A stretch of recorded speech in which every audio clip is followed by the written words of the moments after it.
በመቶዎች የሚቆጠሩ ባለጸጎችና ባለስልጣናት በሞሉበት በዚያ ድንቅ የቢሊየነር ሰርግ ላይ በአስተናጋጅ ልብሷ ብቻዋን የቆመችውን አሚናን ማንም አላስተዋላትም ነበር።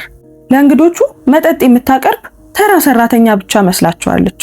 ነገር ግን አሚና በዚያ ቀን ወደ አዳራሹ የገባችው ትዕዛዝ ለመቀበል ሳይሆን በአባቷ የተከዳችውን ልጇን መብት ለማስከበር ነበር። ሁሉም ሰው በደስታ እንባ እየታጠበ ባለበት በዚያ ቅጽበት ይህች አስተናጋጅ የሙሽራውን ሕይወት ለዘላለም የሚቀይር የቆየ ሚስጥር ይዛ ከፊቱ ቆመች። ለዓመታት የተሸሸገውን ክህደትና የተደበቀችውን ትንሽ ልጅ ህልውና ሊሸፍኑት አልቻሉም። ያቺ ቅጽበት ለቢሊየነሩ ከባድ ምርጫን ይዛ መጣች። የተገነባውን የውሸት ክብር ማስቀጠል ወይም ሁሉንም ነገር አጥቶ እውነቱን መቀበል። አንድ ኢንቨሎፕ እና አንዲት ደፋር እናት የአንድ ቢሊየነርን ሕይወት ሲያናውጡት ተመልከቱ። ዛሬ የምንነግራችሁ ታሪክ በክብርና በሀብት የተከበበው የቢሊየነሩ ሕይወት አንዲት ትንሽ ልጅ ስዕል በያዘች እጇ በሩን ስታንኳኳ እንዴት እንደተናወጠ የሚተርክ የእውነት የይቅርታና የአባትነት ጉዞ ነው። እስከ መጨረሻው ተከታተሉት። ሰላም ውድ ቤተሰቦቻችን እንደምን አላችሁ? ታሪኩን ከመጀመራችን በፊት እስኪ ይሄንን ልብ አንጠልጣይ ታሪክ ከየትኛው የዓለም ክፍል ሆናችሁ እንደምትከታተሉትና ስማችሁን ኮሜንት ላይ ጻፉልን። ታሪኩ ለብዙ ሰዎች እንዲደርስም በደግነት ላይክ አድርጉና ጀምሩት። እንደዚህ አይነት መሳጭ የሆኑ ታሪኮችን በየቀኑ የምንለቅበትን የዩቲዩብ ቻናላችንን እስካሁን ሰብስክራይብ ካላደረጋችሁ አሁኑኑ ሰብስክራይብ በማድረግ ቤተሰባችንን ተቀላቀሉ። አሁን ወደ ታሪካችን እንመለስ። የሰርግ አዳራሹ በብርሃንና በአበቦች ተሞልቶ ነበር። ሁሉም ነገር ፍጹም ይመስላል። ጠረጴዛዎቹ በነጭ ጨርቅ ተሸፍነዋል። ሻማዎች በየቦታው በዝግታ ይበራሉ። እንግዶች ምርጥ ልብሳቸውን ለብሰው በየረድፉ ተቀምጠዋል። አንዳንዶቹ ይስቃሉ፣ አንዳንዶቹ የደስታ እንባቸውን ያብሳሉ። በውጭ በኩል ፀሐይ ቀስ እያለች ትጠልቅ ነበር። በውስጥ ግን ሙዚቃው ዝቅ ብሎ በሚጣፍጥ ሁኔታ ይጫወታል። ይህ ሰርግ ከተማዋ በዓመታት ውስጥ ካየቻቸው ሰርጎች ውስጥ ትልቁ ነበር። የሚያገባው ሰው ተራ ሰው አልነበረም። ስሙ ዳንጁማ ኦቢ ይባላል። እርሱ ከመላው ሀገሪቱ ባለሀብቶች አንዱ ነበር። ሁሉም ሰው ዛሬ እዚህ መገኘት ይፈልጋል። ሁሉም ሰው ይሄንን ማየት ይፈልጋል። ዳንጁማ ኦቢ በአዳራሹ ፊት ለፊት ቆሟል። ረዥምና ሰፊ ትከሻ ያለው ነበር። ልብሱ ጥቁርና የተስተካከለ፣ ጫማዎቹም የሚያብረቀርቁ፣ ብዙም የማይስቅ ነበር። ዛሬ ግን ትንሽ ለመሳቅ እየሞከረ ነው። እጆቹን ፊት ለፊት አጣምሯቸዋል። መንጋጋው ተገጥሟል። አይኖቹ ወደ በሩ ይመላለሳሉ። ለዚህ ቀን ረዥም ጊዜ ጠብቋል። ይህ ትክክል እንደሆነ ለራሱ ነግሮት ነበር። አሁን ይህቺ ሴት ትክክለኛ ሴት ናት። ስሟ ሳዲያ ፓኩ ይባላል። እሷ በጣም ቆንጆ ናት። ይህንን ደግሞ ሁሉም ሰው ያውቃል። ሳዲያ ፓኩ ቀስ እያለች በመተላለፊያው ላይ ተራመደች። ልብሷ በጫፉ ላይ ዶቃዎች ያሉት ነጭ ነበር። ፀጉሯ ወደ ላይ ከፍ ብሎ ተይዟል። አንገቷ ረዥምና ውብ ነው። እሷ ስታልፍ እንግዶቹ ቆሙ። አንዳንዶቹ ልብሷን ለመንካት እጃቸውን ዘረጉ። ወደ ግራና ቀኝ ፈገግ አለች። ደግ እና የተረጋጋች ነበረች። ይህንን አረማመድ ለረዥም ጊዜ ተለማምደዋለች። እንዴት መንቀሳቀስ እንዳለባት ታውቃለች። ሰዎች ልክ የሆነ ጥሩ ነገር እያዩ እንደሆነ እንዲሰማቸው ማድረግ ትችላለች። ነገር ግን አይኖቿ ዳንጁማ ጋር ሲደርሱ በጣም የተለመዱ፣ በጣም ቁጥጥር የበዛባቸው እና ልክ እንደ ትወና ነበሩ።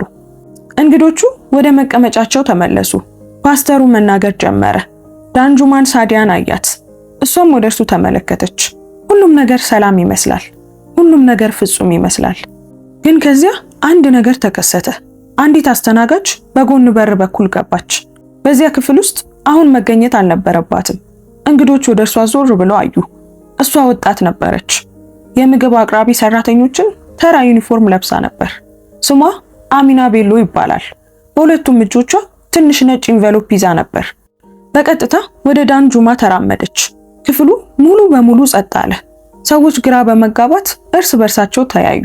ፓስተሩ መናገሩን አቆመ። ሳዲያ ከንፈሮቿን ገጥማ ትመለከት ነበር። አሚና ዳንጁማ ጋር ደረሰች። እናም ቆመች።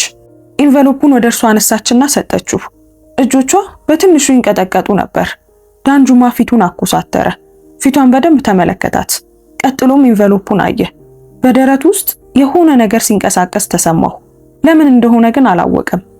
ቀስ ብሎ እጁን ዘርግቶ ኢንቨሎፑን ተቀበላት። አሚና ወደ ኋላ ፈገፈገች። አልሸሸችም።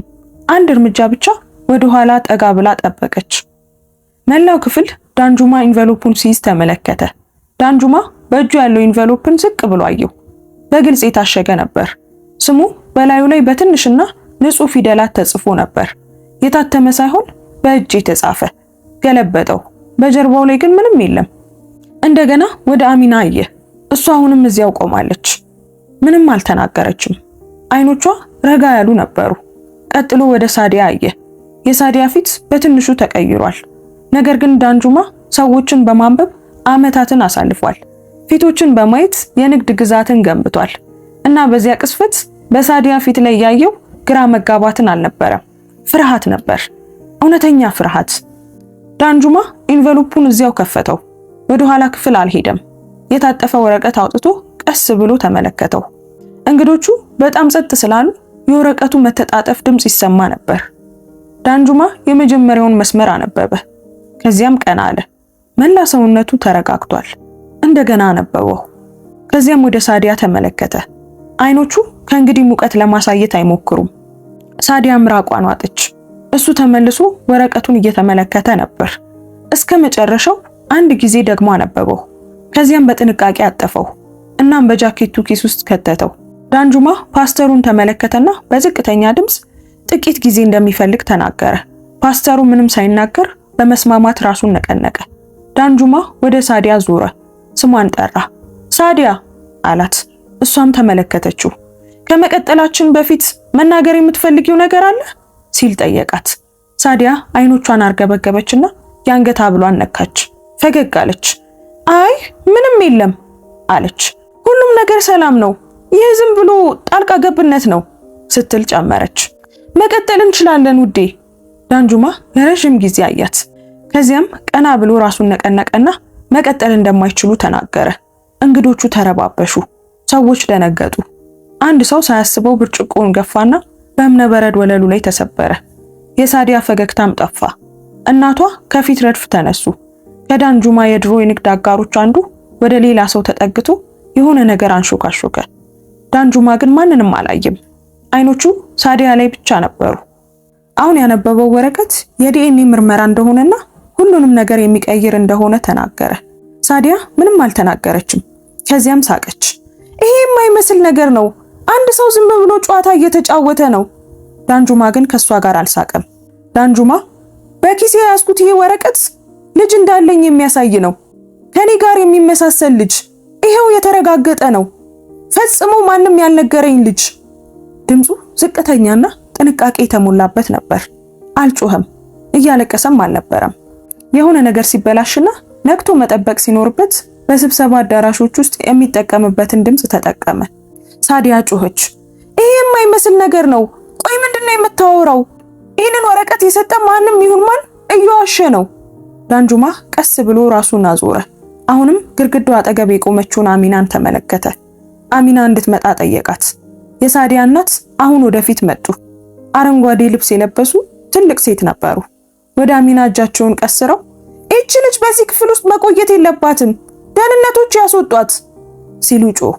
ጥቁር ልብስ የለበሱ ሁለት ሰዎች ወደ አሚና መንቀሳቀስ ጀመሩ። ዳንጁማ ግን አንዱን እጁን ብቻ አነሳ። ሁለቱም ሰዎች ቆሙ።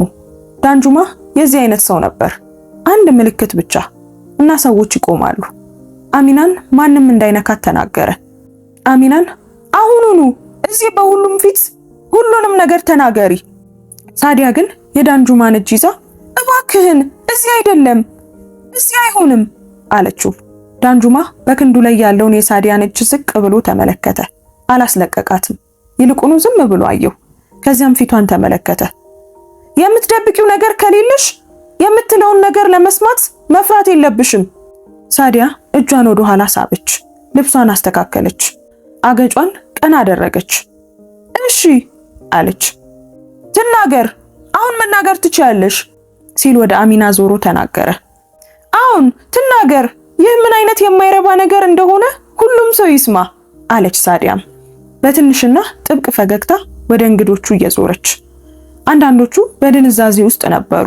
ማንም አልተንቀሳቀሰም፣ ማንም አልወጣም። በጠረጴዛው ላይ ያሉት አበቦች ከአየር ማቀዝቀዣው የተነሳ ይንቀጠቀጡ ነበር። ሻማዎች ይርገበገባሉ። ዳንጁማ ወደ አሚና ተራመደ። ከእርሷ ጥቂት እርምጃዎችን ርቆ ቆመ። ማን እንደሆነች በለሰለሰ ሁኔታ ጠየቃት። አሚና ትንፋሽ ወሰደች። ስሟን ተናገረች። አሚና እባላለሁ ለ3 ዓመታት በአስተናጋጅነት ስሰራ ነበር። የ4 ዓመት ሴት ልጅ አለችኝ። የልጄ ስም ናና ነው ስትል ተናገረች። ስሙን ስትጠራ ድምጿ ተሰባበረ። ነገር ግን ራሷን እንደምንም አጠነከረች። ወደዚህ ለመምጣት በጣም ፈርቼ ነበር። በተደጋጋሚ ዳንጁማን ለማግኘት ብሞክርም አልተሳካልኝም ስትል ቀጠለች። ዛሬ ግን የመጨረሻ እድሌ ነበር። የግድ መጠቀም ነበረብኝ። ሳዲያ ከአዳራሹ ማዶ በከፍተኛ ድምፅ ተናገረች። ይህች ልጅ ውሸታም ናት፣ የምትናገረው ሁሉ ውሸት ነው ስትል ጮኸች። እኔ ያለ ዛሬም አይቻት አላውቅም ብላ ጨመረች። የሆነ ሰው ሰርጋችንን ለማበላሸት በእርግጠኝነት ለዚች ልጅ ከፍሏት ነው አለች ወደ እንግዶቹ ዞራ። እንዲህ አይነት ነገርን ቆይ ማን ሊያምን ይችላል ስትል ለራሷን ሾካሾከች። ጥቂት ሰዎች ቀስ ብለው ራሳቸውን ነቀነቁ። ጥቂቶቹ እርግጠኛ ያልሆኑ መሰሉ። የሳዲያ እናት ከልጃቸው ጎን ለመቆም መጡ። ሁለቱ ሴቶች በአንድነት ጠንካራ መስለው ታዩ። የተለማመዱት ይመስላሉ። እነሱ ከዚህ በፊት አስቸጋሪ ሁኔታዎችን ተርፈው እንደነበርና ይህንንም የሚተርፉ ይመስላሉ። ነገር ግን ዳንጁማን አሁንም አሚናን እየተመለከተ ነበር እና ፊቱ ምንም አልተለዋወጠም። ዳንጁማ አሚናን ጠየቃት። የት ነው የምታውቂኝ? አሚናም የዛኔ እኔ አንተ የንግድ ራት በምታደርግበት ትንሽ የግል ምግብ ቤት ውስጥ ሰራ ነበር ስትል ተናገረች። ለትንሽ ጊዜ ተነጋግረን ነበር። በአንድ ወቅት ትሪ ወድቆብኝ ስራ አስኪያጁ ሲጮህ፣ አንተ ግን በጣም ደግ ሆነልኝ ነበር። ነገሮች ቀስ በቀስ እያደጉ መጡ፣ ግን አልኮራበትም። የዛኔ ወጣት ነበርኩ። ሙሉ በሙሉ ማመን የሌለብኝን ሰው አምኜ ነበር ስትል ተናገረች። ቀጥላም ልጁ እውነተኛ እንደሆነችና በኤንቨሎፕ ውስጥ ያለው ምርመራ በጠበቃም ዘንድ የተቀመጠ ተጨማሪ ኮፒዎች እንዳሉት ተናገረች። ዳንጁማ አንድ ጥያቄ ጠየቃት። ቆይ ለምን ዛሬ? ለምን አሁን? ለምን በሰርጉ ላይ? እስካሁን ለምን ልታገኘኝ አልሞከርሽም? አሚናም ወደ ቢሮ 3 ጊዜ ደብዳቤዎችን ልኬያለሁ፣ ነገር ግን ማንም ወደ አንተ አላደረሳቸውም። ከዩኒፎርማ ውስጥ የታጠፉ 3 ወረቀቶችን አወጣች፣ ዘረጋችለት። ዳንጁማ ተቀበላት። የመጀመሪያውን ከፈተ፣ አነበበው። ሁለተኛውንም ከፈተ፣ ሶስተኛውን አየ። መንጋጋው ጠነከረ። ቀስ ብሎ ዞሩ እንደገና ሳዲያን ተጋፈጣት። ደብዳቤዎችን ከፍ አድርጎ ይዞ እነዚህን አይተሻቸው ታውቂያለሽ ሲል ጠየቃት። ዝም አለች። እንደገና ጠየቃት። ሳዲያም እነዚህ ነገሮች ምን እንደሆኑ አላውቅም፣ አይቻቸው አላውቅም ስትል መለሰችለት። ዳንጁማ በሶስተኛው ረድፍ ተቀምጦ የነበረውን የግል ረዳቱን ወደፊት እንዲመጣ ጠየቀው። ረዳቱ ቦዳታ ዝምተኛ ሰው ነበር። ተነስቶ በፍጥነት ወደፊት መጣ። ዳንጁማ ደብዳቤዎቹን አሳየውና ያውቃቸው እንደሆነ ጠየቀው። ቦዳታ አያቸው። ፊቱ ገረጣ፣ ምራቁን ዋጠ። አሁን እነዚያ ደብዳቤዎች ወደ ቢሮ መጥተው ነበር፣ ነገር ግን አንድ ሰው እንዲይዛቸው ነግሮኛል። ከግርግር የመጡና ተራ እንደሆኑ ተነግሮኛል። ለዳንጁማ እንዳያሳየው ተነግሮት እንደነበር ተናገረ። ዳንጁማ ይሄንን የነገረህ ማን ነው? ቦዳታ ሳዲያን አያትና በፍጥነት አይኑን ሰበሰበ። ከቤቱ ቅርብ የሆነ ሰው ነው ሲል መለሰለት። ሳዲያ አሁን ወደፊት መጣች። አሁንም ራሷን ይዛ ነበር። ቦዳታ እየዋሸ እንደሆነ ተናገረች። ከማንኛውም ደብዳቤ ጋር ምንም አይነት ግንኙነት እንደሌላት ደግማ ደጋግማ ተናገረች። ይህች ልጅ መኖሯን እስከዛሬ ድረስ የማውቀው ነገር የለም። እኔ የማውቀው አንድ ነገር እንደምወድ ብቻ ነው ስትል መለሰች። አብረን እውነተኛ ነገር እንድንገነባ ነው የምፈልገው። በአንዲት ወረቀት ምክንያት ህይወታችን እንዲመሰቃቀል አልፈቅድም። ድምጿ እየጨመረ ነበር። እንግዶች እያንዳንዱን እንቅስቃሴ ይመለከታሉ። ከበስተጀርባ ያለ አንድ ሰው በስልኩ መቅዳት ጀመረ። አንድ የደህንነት ሰው ሊያስቆመው በፍጥነት ተንቀሳቀሰ። ዳንጁማ በአዳራሹ ፊት ለፊት ቆሞበት ወደ ነበረው ቦታ ተመለሰ። ወደ ውስጠኛው የጃኬቱ ኪስ ገባና የዲኤንኤ ወረቀቱን እንደገና አወጣ። ለራሱ በዝግታ አንድ ጊዜ ደግሞ አነበበው። ከዚያም አጠፈው። ለጥቂት ጊዜ ጣሪያውን አየ። ከዚያም ወለሉን ተመለከተ። ከዚያም ሳዲያን አየ። ከ6 ሳምንታት በፊት ለግል የዲኤንኤ ምርመራ ከፍሎ እንደነበር አስታወሰ። በአንድ ዝግጅት ላይ አሚና ከሰጠችው ብርጭቆ ተወስዶ እንደነበር ተናገረ። የሆነ ነገር ትክክል እንዳልሆነ አንድ ማንነቱ ያልታወቀ መልእክት ስለደረሰው በዝምታ ምርመራውን እንዳደረገው ተናገረ። አዳራሹ አሁንም ተረብሿል። ሰዎች በአንድ ጊዜ ያወራሉ። የሳዲያ እናት የሆነ ነገር እየጮሁ ነበር። አንድ ወንበር ተገለበጠ። ፓስተሩ ከመጋረጃው አጠገብ ወደ ኋላ ራቅ ብሎ ነበር። ሳዲያ መሬቱ ከእግሯ ስር የተንቀጠቀጠ መሰላት። አሁንም ቆማለች፣ ነገር ግን ሰውነቷ ተለዋውጧል። ዳንጁማን አየችና ቀስ ብላ ወደሱ ተጠጋች። ይህንን ሁሉ ለሷ ሳይናገር ማድረጉ ምንም መብት እንደሌለው ነገረችው። ሳዲያ ምርመራው ስህተት ሊሆን እንደሚችል ተናገረች። እነዚያ ምርመራዎች ሁሉ ጊዜ ትክክል አይደሉም፣ ቤተ ሙከራዎች ስህተት ይሰራሉ። ዳንጁማ ትክክለኛነቱ ከ99% በላይ እንደሆነ ነገራት። ስለዚህ ሳዲያ አቅጣጫ ቀየረች። ልጁ ቢኖርም እንኳን ሁሉም ሰው እንደሚያስበው አይደለም። ምናልባት አሚና ዳንጁማን የሚመስል ሰው አጋጥሟት ሊሆን ይችላል ስትል ጨመረች። ምናልባት አባቱ ማን እንደሆነ ተሳስታ ሊሆን ይችላል። አሚና ዝም ብላ ቆመች። የመጣችበትን ነገር ተናግራለች። አሁን ልትከራከር አይደለም። ወረቀቱ ስለሷ ሁሉንም ነገር ይናገራል። ዳንጁማ አሚናን አየና በዚህ ነገር ብቻዋን በመሆኗ ይቅርታ እንደሚጠይቅ ነገራት። እነዚያ ቃላት በክፍል ውስጥ የሆነ ነገር ሰበሩ። ዳንጁማ በሁሉም ፊት ቆሞ አሚናን ይቅርታ ጠየቃት። በእንግዶቹ ረድፍ ውስጥ የነበሩ በርካታ ሴቶች ማልቀስ ጀመሩ። በመስኮቱ አጠገብ ያለ አንድ አዛውንት ራሳቸውን ቀስ ብለው ነቀነቁ። ሳዲያ እነዚያን ቃላት ሰማችና በውስጧ የሆነ ነገር ተለወጠ። ትወናዋን አቆመች። አሁን ዳንጁማን በእውነተኛ አይኖቹ አየችው። እርሷ እነሱን እየጠበቀች እንደሆነ ተናገረች። ስለ ልጁ ብታውቅ ኖሮ ሁሉም ነገር ይፈራርስ ነበር። ከሰርጉ 4 ወራት በፊት ነው ያወቅኳት አሚናን። ነገር ግን ጉዳዩን የፈታሁት መስሎኝ ነበር። ፈታሁት ሲል ዳንጁማ ደገመላት። ምን ማለትሽ ነው? ፈታሁት ማለት ምን ማለት ነው? ሳዲያ በጣም ብዙ እንደተናገረች ተረድታ ዝም አለች። ዳንጁማ እንደገና ጠየቃት። ድምፁ ከእንግዲህ የተረጋጋ አልነበረም፣ ዝቅ ብሏል። ቆይ እሺ፣ ሰምተሽ ምን አደረግሽ? አውቀሽ ምንድን ነው ያደረግሽው? ሳዲያ መልሽልኝ።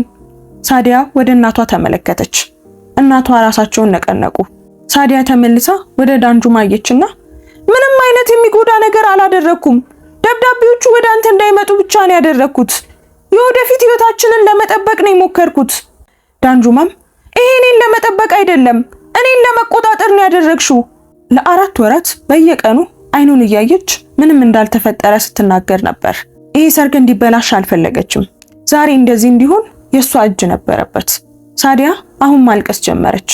በዚህ ጊዜ ግን እውነተኛ እንባ እንጂ የተለመደው አይነት የማስመሰል እንባ አልነበረም። እንደምትወደው ተናገረች።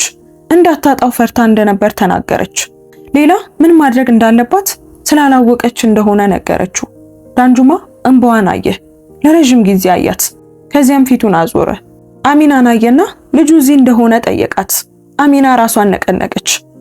ናና ከእህቷ ጋር እንደሆነች ተናገረች። ነገሮች ቢበላሹ ብላ ወደ እንደዚህ ያለ ቦታ ይዛ መምጣት እንዳልፈለገች ተናገረች።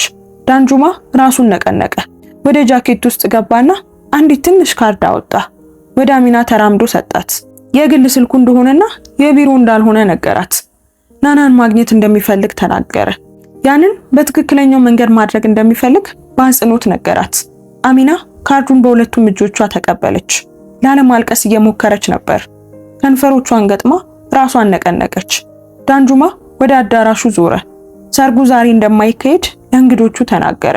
በሁሉም ፊት ቆሞ ይቅርታ ጠየቀ። መቆየት ከፈለጉ ምግቡ አሁንም እንደሚቀርብ ነገራቸው። ጥቂት ሰዎች በጭንቀት ሳቁ። አብዛኞቹ ግን ለመንቀሳቀስ በጣም ደንግጠው ነበር። የሳዲያ እናት አንድ ተጨማሪ ነገር ሞከሩ። ቆሙና ዳንጁማን ስህተት እየሰራ እንደሆነ ነገሩት። ሳዲያ በጣም ጥሩ ሴት ናት። ይህንን ግንኙነት ለማቆም ብዙ ዋጋ ከፍላለች። እባክህን በአንድ ስህተት ለዓመታት የቆየ ፍቅርን አትናድ። ዳንጁማ ምን እያጣ እንደሆነ ማሰብ እንዳለበት ተናገሩ። ዳንጁማ ማያቸውና ምንም ነገር እያጣ እንዳልሆነ በዝግታ ተናገረ። በመጨረሻም እውነቱን እንዳየ ተናገረ። ሳዲያ በአቅራቢያው ባለው ወንበር ላይ ተቀመጠች። ልብሷ በሙሉ ወለሉ ላይ ተዘረጋ። ፊቷን በእጆቿ ሸፈነች። ትከሻዋም ተንቀጠቀጠ። እናቷ መተው እጃቸውን በጀርባዋ ላይ አደረጉ። እንግዶቹ ቀስ እያሉ መቆምና መንቀሳቀስ ጀምረዋል። አንዳንዶቹ ወደ ዳንጁማ መተው አንሾካሾኩ። አንዳንዶቹ ምንም ሳይናገሩ ወጡ። ጥቂት ሴቶች አሚናን በተወሳሰበ ስሜት ለማየት መጡ። አንዳንዶቹ በፍርድ፣ አንዳንዶቹ በሐዘኔታ። አሚና በገባችበት በጎን በር በኩል ቆማ ነበር። መሄድ ወይም መቆየት እንዳለባት እርግጠኛ አልነበረችም። አሁንም ዳንጁማ የሰጣትን ካርድ ፊት ለፊት በእጇ ይዛ ነበር። እውነተኛ መሆኑን ለማረጋገጥ እንደገና ተመለከተችው። ከዳንጁማ ዘመዶች አንዱ በሰዎች መካከል አልፎ ወደ እርሱ መጣ። ስሙ ላሚዴ ይባላል። ከዳንጁማ አጠር ያለ ሲሆን ክብ ፊትና ከፍተኛ ጉልበት ያለው ነበር። ዳንጁማን በትከሻው ይዞ ይህ እብደት ነው ሲል ተናገረ። ዳንጁማ ዳንጁማ ቤተሰባችንን አሳፍረሃል። በአንተ ደረጃ ያለ ሰው ይህንን በይፋ አያደርግም። ችግሩ ምንም ይሁን ምን በግል መያዝ ነበረበት። ዳንጁማም ዘመዱን አየው። በግል መያዝ ነበረበት በሚለው እንደሚስማማ ነገረው። ነገር ግን እንዳልተያዘ፣ ምክንያቱ ደግሞ በዙሪያው ያሉ ሰዎች ያንን እድል እንዳያገኝ ስላደረጉ እንደሆነ ነገረው። ላሚዴም ዝም አለ። ዳንጁማ በአዳራሽ ውስጥ ቀስ ብሎ ተራመደ። ሰዎች እንዲያልፍ መንገድ ከፈቱለት። በዋናው በር በኩል ወጥቶ ውጪ ቆመ። የምሽቱ አየር አሁን ቀዝቃዛ ነበር። የመኪና ማቆሚያው ውድ በሆኑ መኪኖች ተሞልቶ ነበር። ለጥቂት ጊዜ ብቻውን ቆሞ በረጅሙ ተነፈሰ። የደህንነት ቡድኑ በተወሰነ ርቀት ላይ በአቅራቢያው ነበር። በውስጥ ድምጾችን ይሰማል። የወንበሮችን መነቃነቅ፣ ሰዎች ሲወጡ። እጁን አንሸራቶ ከረቫቱን በትንሹ አላለው። እዚያው ቆሞ እሱ መኖሩን ስለማታውቅ ናና ስለምትባል የ4 ዓመት ሴት ልጅ አሰበ። ያ ሐሳብ በጣም በጥልቅ የጎዳው ነበር። ሳዲያን ሳይሆን ሰርጉን ሳይሆን ናና በውስጥ በኩል። ሳዲያ አሁንም ወንበሩ ላይ ተቀምጣ ነበር። አብዛኞቹ እንግዶች አሁን ሄደዋል። አዳራሹ በከፊል ባዶ ሆኖ ነበር። ጥቂት የምግብ ሰራተኞች በጠረጴዛው መካከል ቀስ እያሉ ይንቀሳቀሱ ነበር። ብርጭቆዎችን ይሰበስባሉ። አሚና ከአንዱ የዳንጁማ ሰራተኞች በዋናው አዳራሽ አጠገብ ባለ ትንሽ ክፍል ውስጥ እንድትጠብቅ ተጠይቃ ነበር።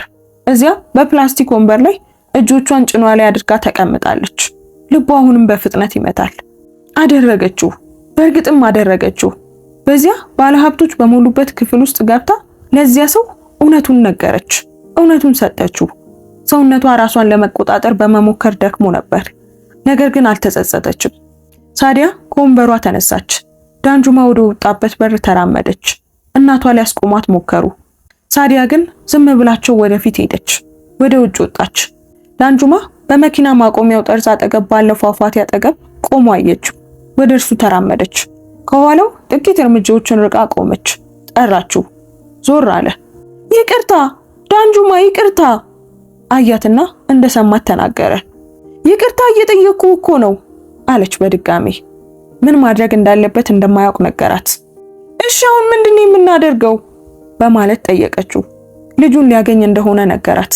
ከዚያ ባለፈ ዛሬ ምሽት ለጥያቄዎቿ ምንም አይነት መልስ መስጠት እንደማይችል ነገራት። ሳዲያም አብቅቷል ማለት ነው ስትል ጠየቀችው። ዳንጁማ ለረጅም ጊዜ ዝም ብሎ ተመለከታት። ምን ማድረግ እንዳለብኝ አላውቅም ሳዲያ። የማውቀው አንድ ነገር በጣም ትልቅ ነገር ደብቀሽኝ እንደነበር ነው። ያ የደበቅሽኝ ነገር ደግሞ አንቺን የማይበትን መንገድ ሙሉ በሙሉ ቀይሮታል። በጣም ደክሞኛል ሳዲያ። እውነቱ ከምቋቋመው በላይ ሆኗል። ምንም ነገር ላንቺ ከማለቴ በፊት በመጀመሪያ ነገሮችን መረዳት አለብኝ። አሁን ሳዲያ በረጠቡ አይኖቹ አየችው። እሺ አሁንም ትወደኛለህ ስትል ጠየቀችው። ይሄ በጣም ከባድ ነው ሳዲያ። አሁን እወድሻለሁ፣ ነገር ግን ፍቅር ሁልጊዜ በቂ አይደለም። ሳዲያ ብቻዋን ወደ ውስጥ ተመለሰች። ዳንጁማ ለጥቂት ጊዜ ውጭ ቆየ። ከዚያም በሌላ በር በኩል ተመልሶ ገባ። አሚና ወደምትጠብቅበት ትንሽ ክፍል ሄደ። አንድ ጊዜ አንኳኩቶ በሩን ከፈተው።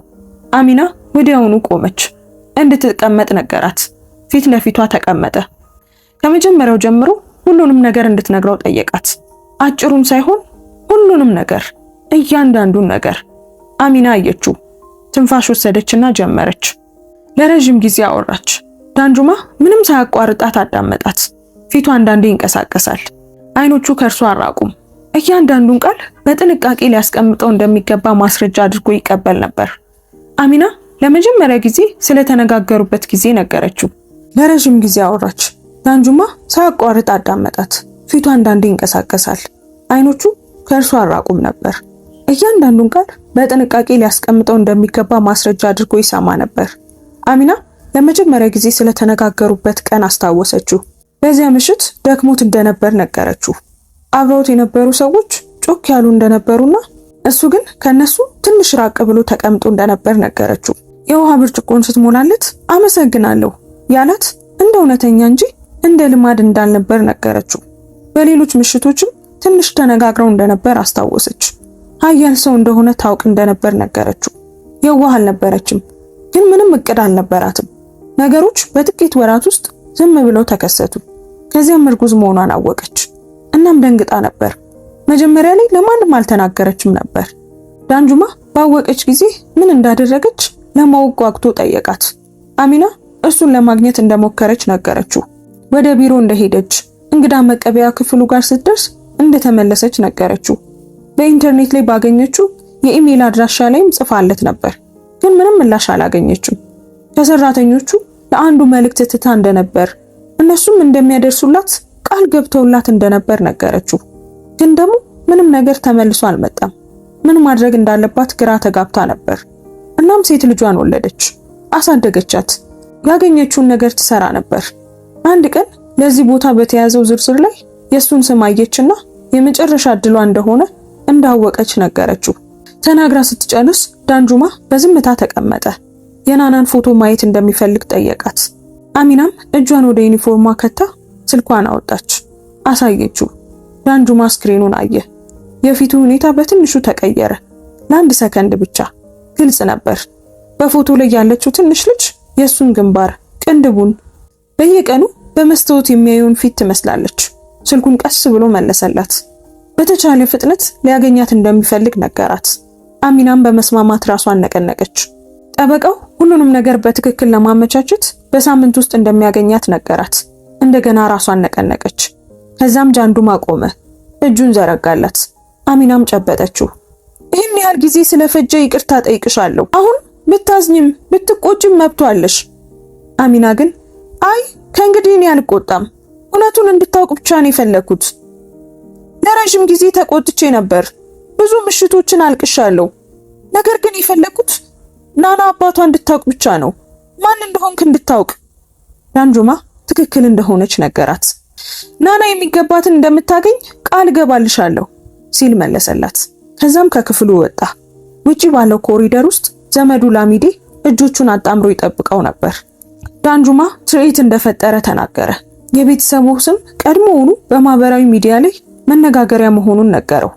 ሰዎች ቀድሞውኑ እያወሩ ነው። ዳንጁማ ግን መራመዱን አላቆመም። ከዛም ዞር አለ። ላሚዴን አየውና ስለምታወራው ነገር ምንም ግድ አይሰጠኝም ብሎ መለሰለት።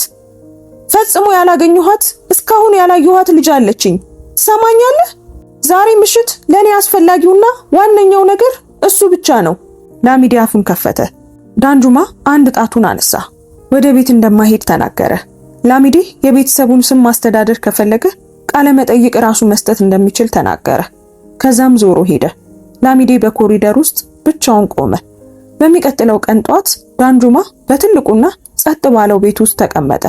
የሰርግ ልብሱ በመኝታ ቤቱ ጥግ ላይ ባለው ወንበር ተጣጥፎ ተቀምጧል። አልሰቀለውም ነበር። ገና ሊያየውም ዝግጁ አልነበረም። በመስኮቱ አጠገብ ባለው ትንሽ ጠረጴዛ ላይ አንድ ኩባያ ሻይ ይዞ ተቀመጠ። ስልኩ ሌሊቱን ሙሉ ሲጮህ ነበር። ቤተሰብ፣ የንግድ ግንኙነቶች፣ የማያውቀው የጋዜጠኛ ቁጥር። ለማንም አልመለሰም። የመለሰው ለአንድ ጥሪ ብቻ ነበር። ከሌሊቱ 8 ሰዓት ላይ ከሳዲያ የመጣ ነበር። አንስቶት ነበር። እሷ ግን ወዲያውኑ አልተናገረችም። ከዚያም አሁንም የሰርጉን ልብሷን እንደለበሰች ነገረችው። እንድታወልቀውና እንድትተኛ እንድትረጋጋ ነገራት። በተሰበረ ድምፅ ሳቀች። ለተወሰነ ጊዜ ሳይናገሩ መስመሩ ላይ ቆዩ።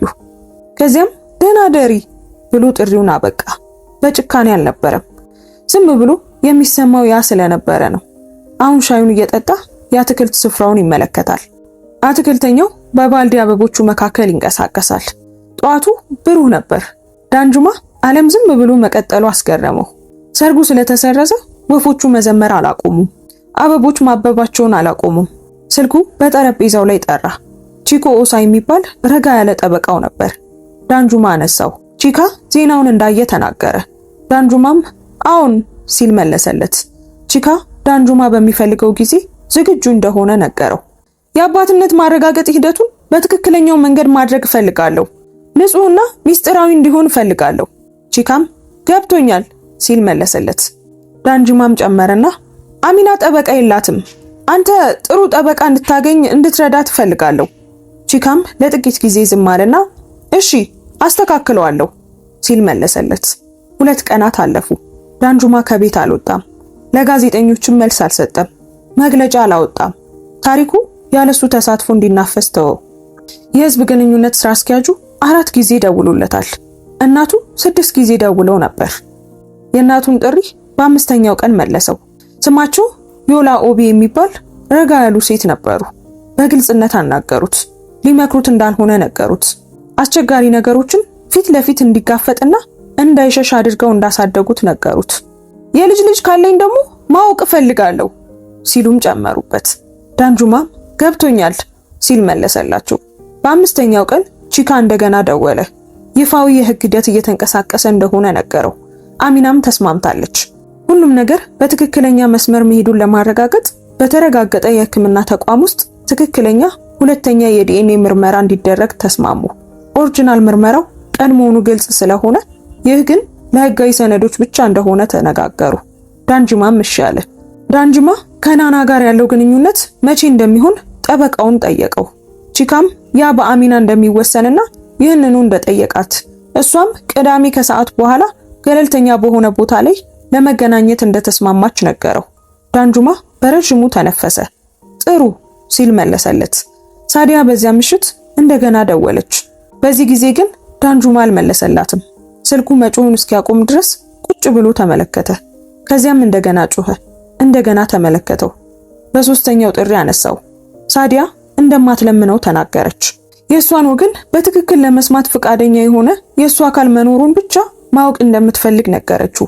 በሰርግ አዳራሽ ውስጥ ስለሆነው ትርምስ፣ ስለ ሁለቱ ብቻ ዳንጁማ እየሰማ መሆኑን ነገራት። እሱን ላለማጣት በጣም ደንግጣ እንደነበር ተናገረች። የተሳሳተ ምርጫ ማድረጓን ተናገረች። አሁን ሁሉንም ነገር እንደምታውቅ ግን እንደረፈደ ተናገረች። እነዚያን ደብዳቤዎች መደበቋ በየቀኑ ውስጧን ምን ያህል ሲሰባብራት እንደነበረ እንዲያውቅላት እንደምትፈልግ ነገረችው። ዳንጁማም እንደሚያምናት ነገራት። እሷም ይሄ ነገሮችን ይለውጥ እንደሆነ ጠየቀችው። ገና አላውቅም ሳዲያ፣ ገና ምንም አላውቅም ሲል መለሰላት። እሷም እጠብቅሃለሁ፣ እስክትረጋጋ እጠብቅሃለሁ ስትል መለሰችለት። እሱ ግን መጠበቅ እንደሌለባት ነገራት። እኔ እፈልጋለሁ፣ ልጠብቅህ እፈልጋለሁ፣ ዳንጁማ እወድሃለሁ ስትል መለሰችለት። ይሄ አንቺ ምርጫ ነው ሳዲያ፣ እኔ ግን እንድትጠብቂኝ አልነግርሽም። በመጀመሪያ ማተኮር የምፈልገው በልጄ ላይ ነው። ሌላው ሁሉ ነገር ከዚያ በኋላ የሚመጣ ነው። ሳዲያም እንደተረዳች ተናገረች። አንድ ነገር መጠየቅ ትችል እንደሆነ በመጨረሻም ጠየቀችው። እሱም አዎ አላት።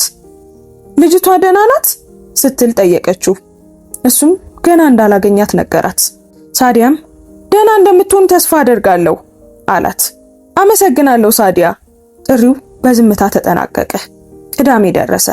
ዳንጁማ ተራ ልብስ ለበሰ። ሱፍ የለም፣ ጥቁር ሱሪና ተራ ሸሚዝ። ራሱ እየነዳ ሄደ። ምንም የደህንነት ሰራዊት አልነበረም። ማንንም ማስፈራራት አልፈለገም። ቦታው የመጫወቻ ሜዳ ያለው ትንሽ መናፈሻ ነበር። ቺካ ልጆች እዚያ ምቾት ስለሚሰማቸው ሐሳቡን ያቀረበው እሱ ነበር። ዳንጁማ 10 ደቂቃ ቀድሞ ደረሰ። መግቢያው አጠገብ ባለው ወንበር ላይ ተቀመጠ። ቤተሰቦች በዙሪያው ይንቀሳቀሳሉ። ልጆች በሳሩ ላይ ይሮጣሉ። እሱ ዝም ብሎ ይመለከታቸው ነበር። በአመታት ውስጥ ተሰምቶት በማያውቀው ሁኔታ ተጨንቆ ነበር። እርሱ ከመንግስት ሚኒስተሮች ጋር ፊት ለፊት ተቀምጦ አይኑን የማያርገበግብ ሰው ነበር። ነገር ግን እግሩ በወንበሩ ላይ በትንሹ ይንቀጠቀጥ ነበር። ለማቆም እጁን በጉልበቱ ላይ ጫን አደረገ። አሚና በተስማሙበት ሰዓት ደረሰች። የአንዲትን ትንሽ ልጅ እጅ ይዛ ነበር። ልጅቷ ቢጫ ልብስ ለብሳና ነጭ ሰንደል ጫማ አድርጋ ነበር። ጸጉሯ በሁለቱም የራሷ ጎን በሁለት ጉንጉን ተሰርቷል። የመጫወቻ መሳሪያዎቹን በትልልቅና የማወቅ ጉጉት ባላቸው አይኖቿ ትመለከት ነበር።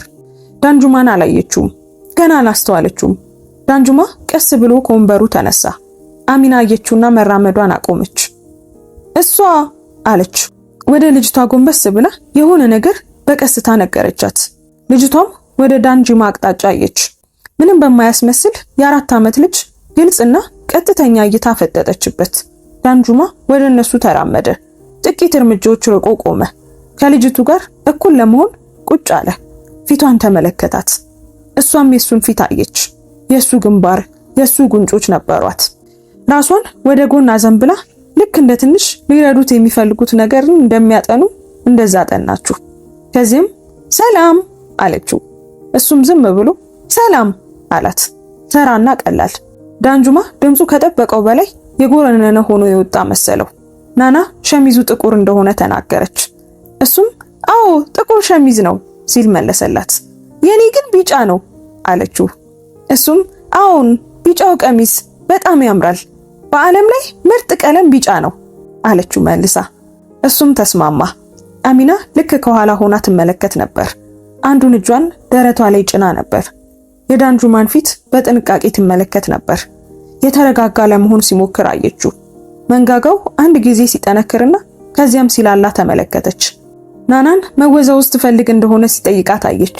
ናናን በከፍተኛ ድምፅ አዎን አለችና ወደሱ ሮጠች። ዳንጁማም ቀስ ብሎ ተከተላት። በሚቀጥለው 1 ሰዓት ዳንጁማ ዥዋዥዌውን ገፋላት። ናና በተንሸራታቾች ላይ 3 ጊዜ ስትወርድ ተመለከታት እና ለምን የአሸዋ ሳጥኑ አክስቷ ቤት ካለው ጋር እንደሚሻል በቁም ነገር ስታብራራለት አዳመጣት። እያንዳንዱን ቃል አዳመጠ። ናና ሲደክማት በዳንጁማና በአሚና መካከል ወንበር ላይ ተቀመጠች። አሚና ያመጣችውን ትንሽ መክሰስን በላች። እያደረገችው መሆኑን ሳታውቅ በዳንጁማ ክንድ ላይ በትንሹ ተደገፈች። ዳንጁማም ዝቅ ብሎ አያት። ፊቱ በጣም የተረጋጋ ነበር፣ ነገር ግን አይኖቹ ስም በሌለው ነገር ተሞልተው ነበር። አሚና ያንን አስተዋለች። የግል ጊዜ እንዲኖረው ፊቷን አዞረች። ናና መክሰሷን ጨርሳ ባዶውን ወረቀት ለእናቷ ሰጠቻት። ከዚያም ቀና ብላ ዳንጁማን ተመልሰህ ትመጣለህ ብላ ጠየቀችው። ጥያቄው ቀላል፣ ቀጥተኛና ምንም ፍርሃት የሌለው ነበር። ዝም ብሎ ማወቅ የሚፈልግ ጥያቄ። ዳንጁማን ማያትና አሁን እመጣለሁ ሲል መለሰላት። ናና ያ ትክክለኛው መልስ እንደሆነ አድርጋ ራሷን ነቀነቀች። ወደ መጫወቻ ሜዳው ተመለከተች። አሚና ወደ ዳንጁማ አየች። እሱም ወደ እርሷ አየ። በዚያ ቅስፈት ረጅም ውይይት አያስፈልግም ነበር። ቅስፈቱ በራሱ የሆነ ክብደት ነበረው። ቆይተው ሊሄዱ ሲሉ አሚና ናናን በትንሿ መኪና ውስጥ አስገባቻት። ዳንጁማ በአቅራቢያው ቆሞ ነበር። ምቾት እንዳላቸው ማረጋገጥ እንደሚፈልግ ተናገረ፣ በገንዘብና በመኖሪያ ቤት። አሚናም ሁሉም ነገር እየተመቻቸላት እንደሆነና እሱ ማሰብ እንደሌለበት ነገረችው። ይገባኛል፣ ግን ደግሞ አባቷ ነኝ፣ ተጠያቂ መሆን አልፈልግም ሲል መለሰላት። አሚናም ሁሉንም ነገር በጠበቆቹ በኩል ማውራት እንችላለን ስትል መለሰችለት። ዳንጁማም እሺ አላት። ከዚያም አንድ ተጨማሪ ነገር ተናገረ። ወደዚያ ሰርግ በመምጣቷ ደፋር እንደነበረችና ያንን መናገር እንደሚፈልግ ነገራት። ወደዚያ ክፍል መግባትሽ በጣም ደፋር ነበርሽ። ነገሮች በጣም ሊበላሹ ይችሉ ነበር። ይህ በጣም ትልቅ ድፍረት ይጠይቃል። እናም አድርገሽዋል አላት። አሚና ለጥቂት ጊዜ አየችው። በጣም ፈርቼ ነበር፣ ሙሉ ሰውነቴ ይንቀጠቀጥ ነበር አለችው። እሱ ግን ምንም አላስታወቀብሽም ነበር አላት። ለ2 ሳምንታት በመስታወት ፊት ስለማመድ ነበር። እሱ ሰርቶልኛል ማለት ነው አለች። ወደ መኪናዋ ገባች። እሱ ወደ ኋላ ፈገፈገ። በትንሹ መናፈሻ መኪና ማቆሚያው ጋር ቆሞ መኪናዋ ጥጉን እስክትዞር ድረስ ተመለከታት። እናም ወደ ቤቱ ነዳ። ወደ ቤቱ ሲገባ መብራት ሳያበራ ሳሎን ውስጥ ዝም ብሎ ተቀመጠ። በጸጥታ ውስጥ ተቀመጠ። ስልኩ በጠረጴዛው ላይ ነበር። አላየውም። ገና ማን እንደሆነ ሳታውቅ በክንዱ ላይ ስለተደገፈችው ቢጫ ልጅ ስለለበሰችው ትንሽ ልጅ እያሰበ ነበር። ምን ያህል ጊዜ እንዳለፈ እያሰበ ነበር። 4 ዓመታት ያህል አምልጦታል። ዛሬ ምሽት ወደ ሐዘን ሊቀየር አልነበረም፣ ምክንያቱም ሐዘን አሁን ጠቃሚ አይደለም። ግን አስተዋለ። ከዓይኑ በስተጀርባ የሆነ ቦታ መዘገበው። በጊዜው በትክክል ይይዘዋል። አሁን ግን የግድ የሚሰራቸው ነገሮች ነበሩት። በሚቀጥለው ሳምንት ላሚዴ ወደ ቤቱ መጣ።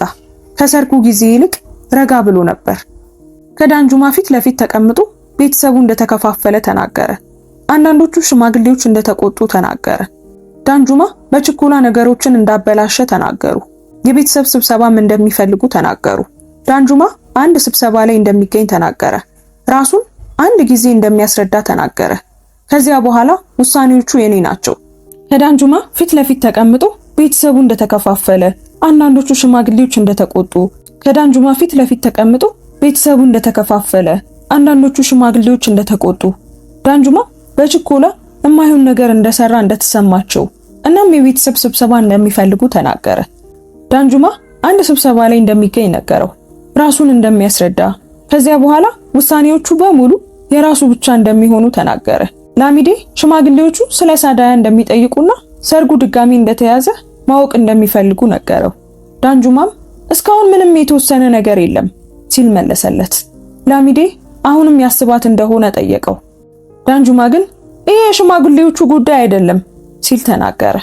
የቤተሰቡ ስብሰባ ከ2 ቀናት በኋላ የዳንጁማ አጎት በሆነው ሳቦ ኦቢ በሚባል ትልቅና ረጋ ያለ ሰው ቤት ተደረገ። በክፍል ውስጥ ሽማግሌዎች፣ ያጎትና ያክስት ልጆች፣ አክስቶች በድምሩ 12 ሰዎች ነበሩ። እናቱ ዮላ ከጠረጴዛው ጫፍ አቅራቢያ ተቀምጣ አብዛኛውን ጊዜ ምንም አልተናገረችም ነበር። ዳንጁማ በአንድ ወገን ተቀመጠ። እያንዳንዱ ሰው ሲናገር አዳመጠ። አንዳንዶቹ ጠንከር ያሉ፣ አንዳንዶቹ ጥንቁቆች ነበሩ። አንዲት አክስት በአንተ ደረጃ ያሉ ወንዶች ብዙ ጊዜ ከሌላ ቦታ ልጅ ይኖራቸዋል፣ ነገር ግን ነገሮች በዝምታ ያልቃሉ። ሁልጊዜም የሚደረገው እንደዚሁ ነው ስትል ተናገረች። ዳንጁማ ግን ይሄ በዝምታ አያልቅም ሲል ተናገረ። አንድ ትልቅ አጎት በሰርጉ ላይ የነበረችው ሴት ቤተሰቡን በይፋ እንዳሳፈረች ተናገረ። ከፍተኛ ጉዳት ለማድረስ ጊዜውን አስልታ እንደመጣች ተናገረ። ዳንጁማም ለምን እንዲህ እንደሚመስል ተረዳ። ነገር ግን መጀመሪያ ሌላ መንገድ ሁሉ ሞክራ እንደተከለከለች አስረዳ። ይዞት ወደ መጣው ፎልደር ገባና የ3ቱን ደብዳቤዎች ኮፒ ጠረጴዛው ላይ አስቀመጠ። እነዚህ ወደ ቢሮው ተልከው የነበሩ ግን ደግሞ ለኔ ያልደረሱኝ ደብዳቤዎች ናቸው። ሆነ ተብሎ ከኔ ተደብቀው ነበር። ክፍሉ ጸጥ አለ። አጎቱ ደብዳቤዎቹን አየ። ከዚያ በኋላ እንደገና አልተናገረም። ዮላ ከጠረጴዛው ጫፍ ሆና ልጇን አየችና አንድ ጊዜ ራሷን ነቀነቀች። ከስብሰባው በኋላ ዳንጁማ ከእናቱ ጋር ብቻውን ቀረ። ሌሎች ሁሉ ወጥተዋል። ሳቡ ሻይ ያቀረበላቸውና ራሱን አገለለ።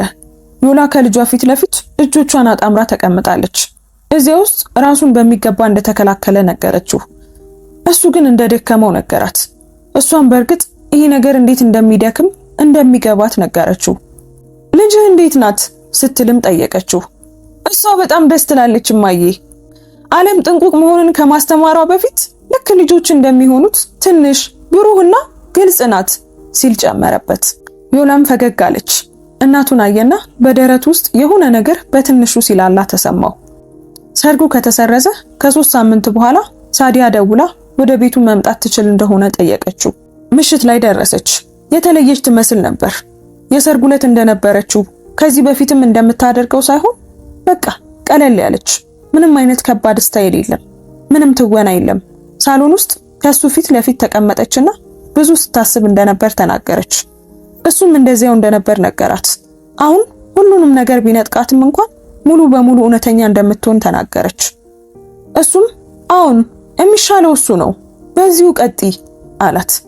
ስለ አሚና ከሰርጉ 4 ወር በፊት ሳይሆን ከዚያ ቀድማ እንደምታውቅ ነገረችው። ከ1 ዓመት በላይ አውቃ ነበር። ክፍሉ በጣም ጸጥ አለ። ዳንጁማ ወዲያውኑ አልመለሰም። ብርጭቆውን አስቀመጠ። ቀስ ብሎ ለ1 ዓመት ያህል ታውቂ ነበር ሲል መለሰላት። እሷም አሁን አውቅ ነበር። መጀመሪያ እንዳወቅኩኝ ጉዳዩን የሚያጣራ ሰው ቀጠርኩኝ። ከዚያም ልጅ መኖሯን ሳረጋግጥ አንተ እንዳታውቅ ማድረጌን ቀጠልኩ። ስለ ደብዳቤዎቹ፣ ስለ ቦዳታ፣ እነዚህን ሁሉ ነገር ያደረኩት እኔ ነበርኩ። አንድ ደብዳቤ ቢሮ ሳይደርስ መንገድ ላይ እንዲያዝ አድርጌያለሁ። አሁን ይህንን የምናገረው በፍጹም ልሸከመው ስላልቻልኩ ነው። ይቅርታ ጠይቀሃለሁ ዳንጁማን። ዳንጁማን ቆመና ወደ መስኮቱ ተራመደ። ለረጅም ጊዜ እዚያው ቆመ። ከዚያም 1 ዓመት አለ። ከሱ ጋር እራት ጠረጴዛ ላይ ስትቀመጥ፣ ከሱ ጋር ስትጓዝ፣ ሰርግ ስታቅድ ያንን ለ1 ዓመት ተሸክመው ነበር። እሷም አዋለች። አሁን ለ1 ዓመት ከባድ ጊዜን ያሳለፍኩት። ዳንጁማም ዞረ። አሁን እንድትወጪ እፈልጋለሁ፣ አሁኑኑ ከዚህ ውጪ ሲል ጮኸባት። እሷም ምንም ሳትናገር ቆመች። እናም ወደ በሩ ተራመደች። ዞር ብላ ግን የእውነት እወድሃለሁ፣ ሁሉንም ነገር ያደረኩት እንዳላጣ ስለፈራው ነው። ይገባኛል። አሁን ይሄን መናገሬ ምንም ትርጉም የለውም፣ ምንም ማለት አይደለም። ግን በቃ እንድታውቀው ስለምፈልግ ነው። ፍቅሬ እውነተኛ ነበር ስትል ተናገረች።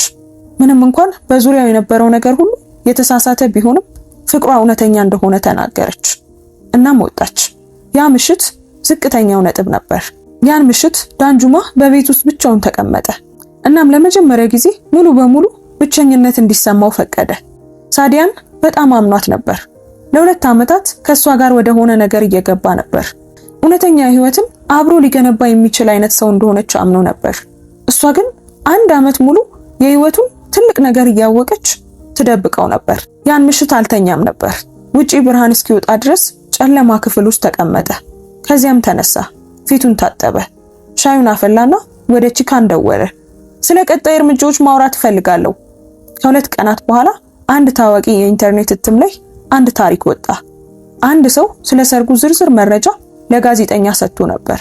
መረጃው ከእንግዶቹ የተገኙ ጥቅሶችን አካቷል። ስለ ደብዳቤዎች ዝርዝር መረጃዎችን ይዟል። ስለ ልጁ የሚገመቱ ነገሮችንም ይዟል። ዳንጁማ አንድ ጊዜ ያነበበውና ስልኩን አስቀመጠው። እሱ ለጋዜጠኛው ማን እንደተናገረ አስቀድሞ ያውቅ ነበር። የሳዲያ እናት። አሁን የሳዲያ እናት ናቸው። አቀራረቡን ያውቀዋል። እና ታሪኩ አሚናን መጥፎ፣ ሳዲያን ደግሞ አንድ ሊረዱት የሚችሉት ስህተት የሰራች ግን ደግሞ ልቧ የተሰበረ ሴት በሚያስመስል መልኩ ተጽፎ ነበር። ዳንጁማን ነገሮችን በሁሉም ፊት በማቆሙ ጨካኝ ተደርጎ ተገልጿል። የህዝብ ግንኙነት ስራ አስኪያጁ ወዲያውኑ ደወለች። ምላሽ መስጠት አለብን ጌታዬ አለችው። ዳንጁማ አሁን ምላሽ አንሰጥም ሲል መለሰላት። ዝምታው በተሳሳተ መንገድ ይተረጎማል አለችው። ይገባኛል፣ ነገር ግን ታሪኩ በራሱ እየተንቀሳቀሰ ነው። ዝምታው በተሳሳተ መንገድ ይተረጎማል። ታሪኩ በራሱ ብዙ እየተንቀሳቀሰ ነው። እሱም ይገባኛል፣ ግን ይቀጥል ሲል መለሰላት። ተበሳጨች። ሰዎች ቀድሞውኑ በኢንተርኔት ወገን እየያዙ ነው። ሁልጊዜ ወገን ይይዛሉ። ያንን የማስተዳደር ስራ ደግሞ የኛ ነው ስትል መለሰችለት። ቢያንስ አንድ መስመር እንድለቅ ፍቀድልኝ አለችው። አሁን የሚነገረው ብቸኛው ታሪክ የናና ታሪክ ነው። ያ ደግሞ የሚሆነው በግልና በጥንቃቄ ነው። ዝም አለች። ከዚያም ገብቶኛል ስትል መለሰች። አሚና ጽሑፉን አየች። ወደ ቺካ ቢሮ ደወለች። ምን ማድረግ እንዳለባት ጠየቀችው። ቺካም ጥያቄውን ለዳንጁማ አደረሰ። ዳንጁማ አሚና ምንም ማለት እንደሌለባት ተናገረ። ወደ እርሷ የሚመጣ ማንኛውንም ሰው ወደ ቺካ እንድትመራ ተናገረ። ድጋፍ እንዳላት እንደሚያረጋግጥላት ነገራት። አሚና በስልኳ ላይ መልእክቶች እየደረሷት እንደሆነ፣ አንዳንዶቹ ደጋፊ፣ አንዳንዶቹ ደግሞ በጭካኔ የተሞሉ እንደነበሩ ተናገረች። አንድ ሰው የማህበራዊ ሚዲያ አካውንቷን አግኝቶ አስተያየቶችን ይተው ነበር። አካውንቱን ዘግተው ነበር፣ ነገር ግን ለአንዳንዶች ዘግይቶ ነበር። ዳንጁማ እንዲህ እየሆነ ስላለ ይቅርታ እንደሚጠይቅ ለቺካ ነገረው። እንደሚያልፍ ተናገረ። ከጎኗ እንደሆነ ተናገረ። ሁለተኛው የዲኤንኤ ምርመራ በሐሙስ ቀን ተመለሰ። ቺካ ጠዋት ላይ ለዳንጁማ ደወለ። ዳንጁማ ቁርስ እየበላ ነበር። ቺካም ውጤቱ የመጀመሪያው ምርመራ ያሳየውን እንዳረጋገጠ ነገረው። ዳንጁማ ያንን ቀድሞ እንደሚያውቅ፣ መናፈሻ ውስጥ ናናን ካየበት ቅስፈት ጀምሮ በሱ ጥርጣሬ እንዳልነበረው ተናገረ። የህግ እርምጃ ግን ምን እንደሆነ ጠየቀው። ቺካም በይፋ አባትነቱን በማረጋገጥ መቀጠል እንደሚችሉ ነገረው። የሰነድ ስራዎች እንዳሉ እንዲሁም የልጅ አያያዝ ስምምነትና የገንዘብ ድጋፍ እና በይፋ እንዴት እንደምትመዘገብ ጥያቄዎች እንዳሉ ነገረው። ዳንጁማ በሁሉም ነገር እንዲቀጥል አስረዳው። ዳንጁማ በሁሉም ነገር እንዲቀጥል ትዕዛዝ ሰጠው። የናና ህይወት የተረጋጋ የተሟላ እንዲሆን እንደሚፈልግ ነገረው። በሚቀጥለው ሳምንት እንደገና ከአሚና ጋር ተገናኙ። በዚህ ጊዜ በቺካ ቢሮ ውስጥ ነበር፣ በሙያዊ ቦታ እና ያ ትክክል ሆኖ ተሰማቸው። ሁለቱም ከቺካ ፊት ለፊት የራሳቸው አማካሪዎች ባሉበት ተቀመጡ። ቀዝቃዛ አልነበረም፣ ግን ጥንቃቄ የተሞላበት ነበር።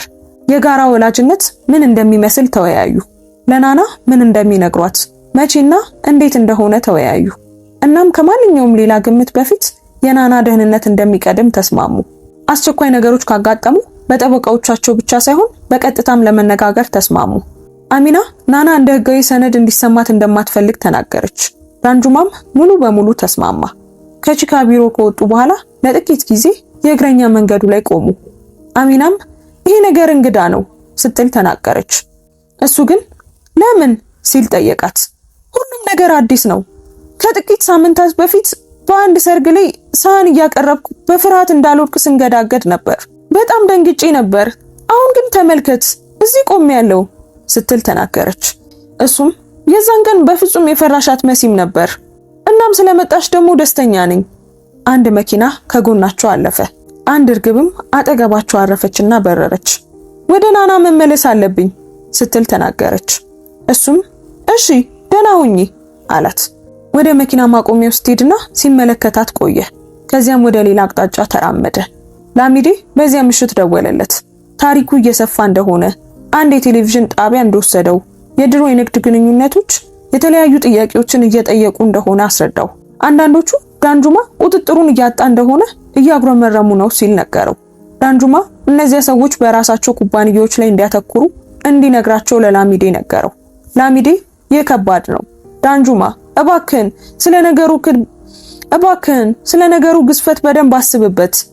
በጭንቀት ወቅት ተረጋግተህ ማሰብና ትክክለኛውን ነገር መወሰን አለብህ ሲል ጨመረበት። ላሚዴም በጭንቀት ውስጥ የተሳሳቱ ውሳኔዎችን ባለመስጠት የንግድ ግዛትን በመገንባት 15 ዓመት የቆየው ሰው እንደሆንክ ረስተሃል መሰለኝ ሲል መለሰለት። ላሚዴም አውቃለሁ አለው። ከዛ በኋላ ስልኩ ተዘጋ። የቴሌቪዥኑ ታሪክ አርብ ምሽት ተላለፈ። ዳንጁማ ግን አልተመለከተውም። የቤት ሰራተኛው እንደቀረበ ነገረችው። አመሰግናለሁ ብሎ ንባቡን ቀጠለ። ከሚቀጥለው ክፍል የቴሌቪዥን ድምጽ ይሰማ ነበር፣ ነገር ግን አልገባም። ቆይቶ ሳዲያን ቃለ መጠይቅ እንዳደረጉላት ታወቀ። እሷ የተረጋጋችና የለሰለሰች ሆና ቀርባ ነበር። ማንንም አልጠላችም ነበር።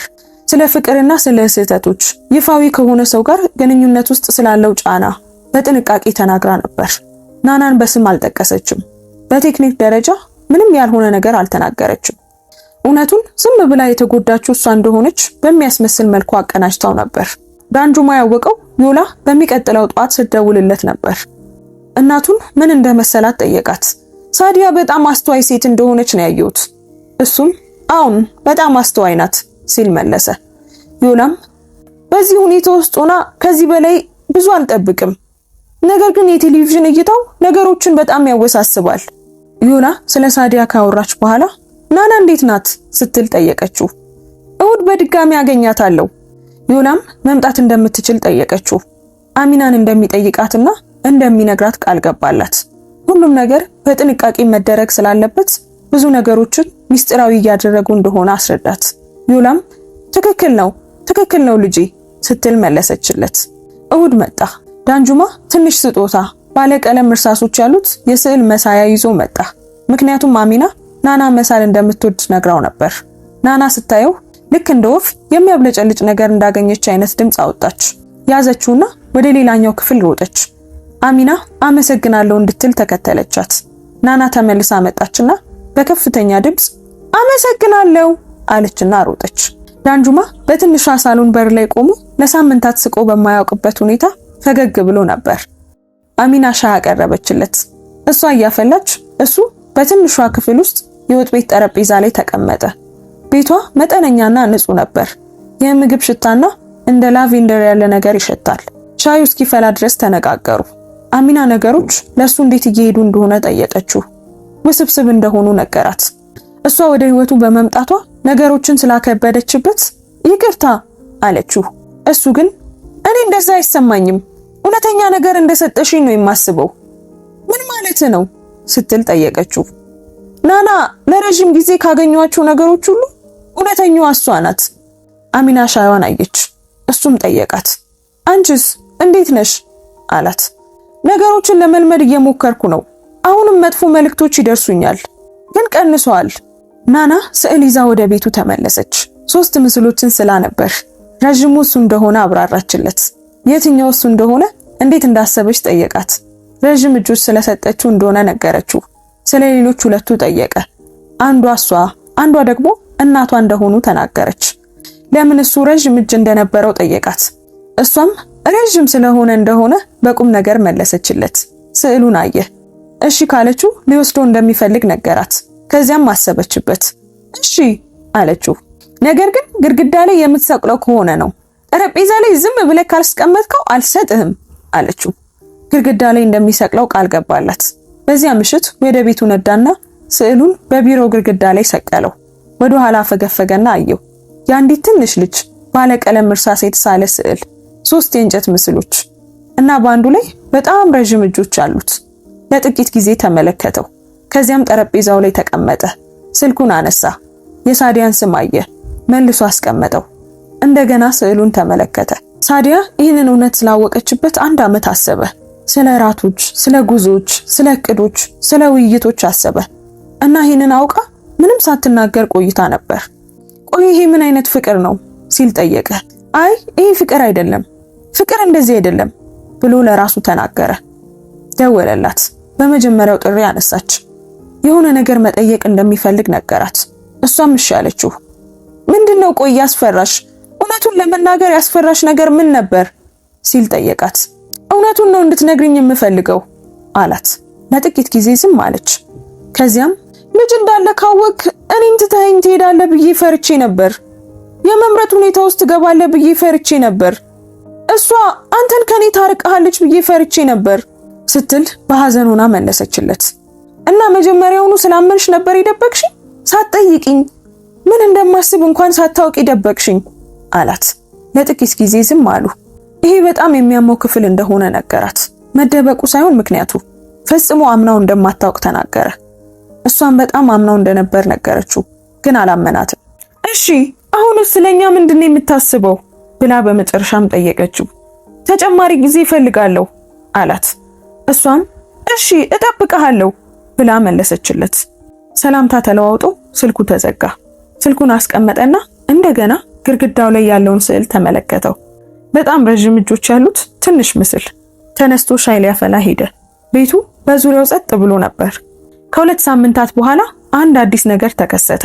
አንድ ሰው ወደ ቺካ ቢሮ መጣ። ጠበቃ አልነበረም፣ ጋዜጠኛም አልነበረም። ስሙ ፓዱ ዌቶ እንደሚባልና ለዳንጁማን ኦቢ የሚሆን መረጃ እንዳለው ተናገረ። ቺካ ለዳንጁማን ደወለች። ዳንጁማንም ወደ ቢሮ መጣ። ፓዱ በ40ዎቹ መገባደጃ ላይ ያለ ጥብቅና ቁም ነገረኛ ሰው ነበር። እሱ በግል ምርመራ ድርጅት ውስጥ ይሰራ እንደነበር ተናገረ። ከ14 ወራት በፊት በአንድ ሰው አሚና ቤሎን እንዲያጠና ተቀጥሮ እንደነበር ተናገረ። የቀጠረው ሰው ስለሷ ሁሉንም ነገር ማወቅ ይፈልግ እንደነበር ተናገረ። አድራሿን፣ የዕለት ተዕለት እንቅስቃሴዋን፣ ከማን ጋር እንደምታወራ፣ ከዳንጁማን ጋር የሚያገናኛት ሰነድ ይኑራት አይኑራት፣ ሁሉንም ነገር። ዳንጁማን ማን እንደቀጠረው ጠየቀው። ፓዱ የግል ደንበኛ እንደሆነ እንዲናገርና ማንነቱን በሚስጥር እንዲጠብቅ ታዞ እንደነበር ነገራቸው። ለ1 ዓመት ያህል ይህንን አድርጎ ነበር። አሁን ግን ዜናውን እንዳነበበ ተናገረ። ታሪኩ መነጋገሪያ ሲሆን ተመለከተው። አቀራረቡ የሆነ ነገር እየረበሸው እንደሆነ ተናገረ። የ7 ዓመት ሴት ልጅ እንዳለውና ቢያንስ ወደፊት ሳይመጣ አንዲት ትንሽ ሴት ልጅ በአንድ ሰው ዙሪያ ጨዋታ ውስጥ እንደ መጫወቻ እንድትሆን እንደማይፈቅድ ነገራቸው። የሱ መዛግብት ማን እንደቀጠረው እንደሚያሳዩ ተናገረ።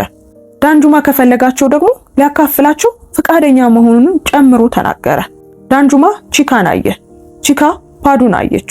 ፓዱ በጠረጴዛው ላይ አንድ ፎልደር አስቀመጠ። በውስጡ ባለው የሂሳብ መዝገብ ላይ ያለው ስም ሳዲያ አልነበረም፣ የሳዲያ እናት ነበር። ዳንጁማ ፎልደሩን ቀስ ብሎ ከፈተው። ገጾቹን በጥንቃቄ ያነበባቸው። ምርመራው ሰፊ ነበር።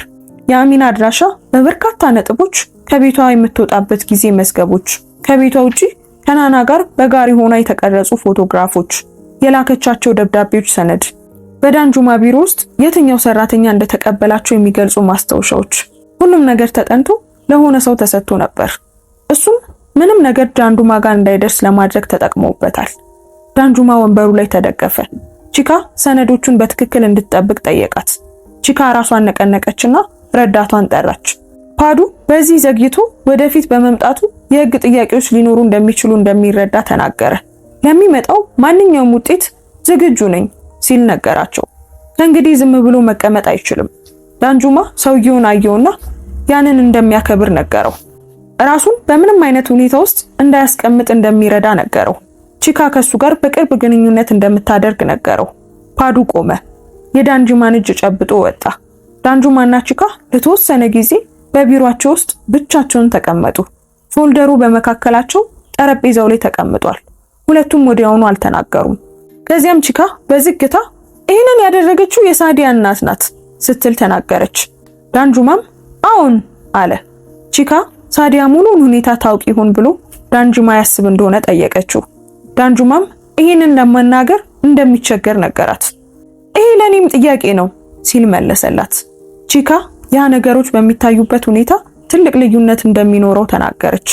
ዳንጁማም አዎን ይህን ማወቃችን ትልቅ ልዩነት ይኖረዋል።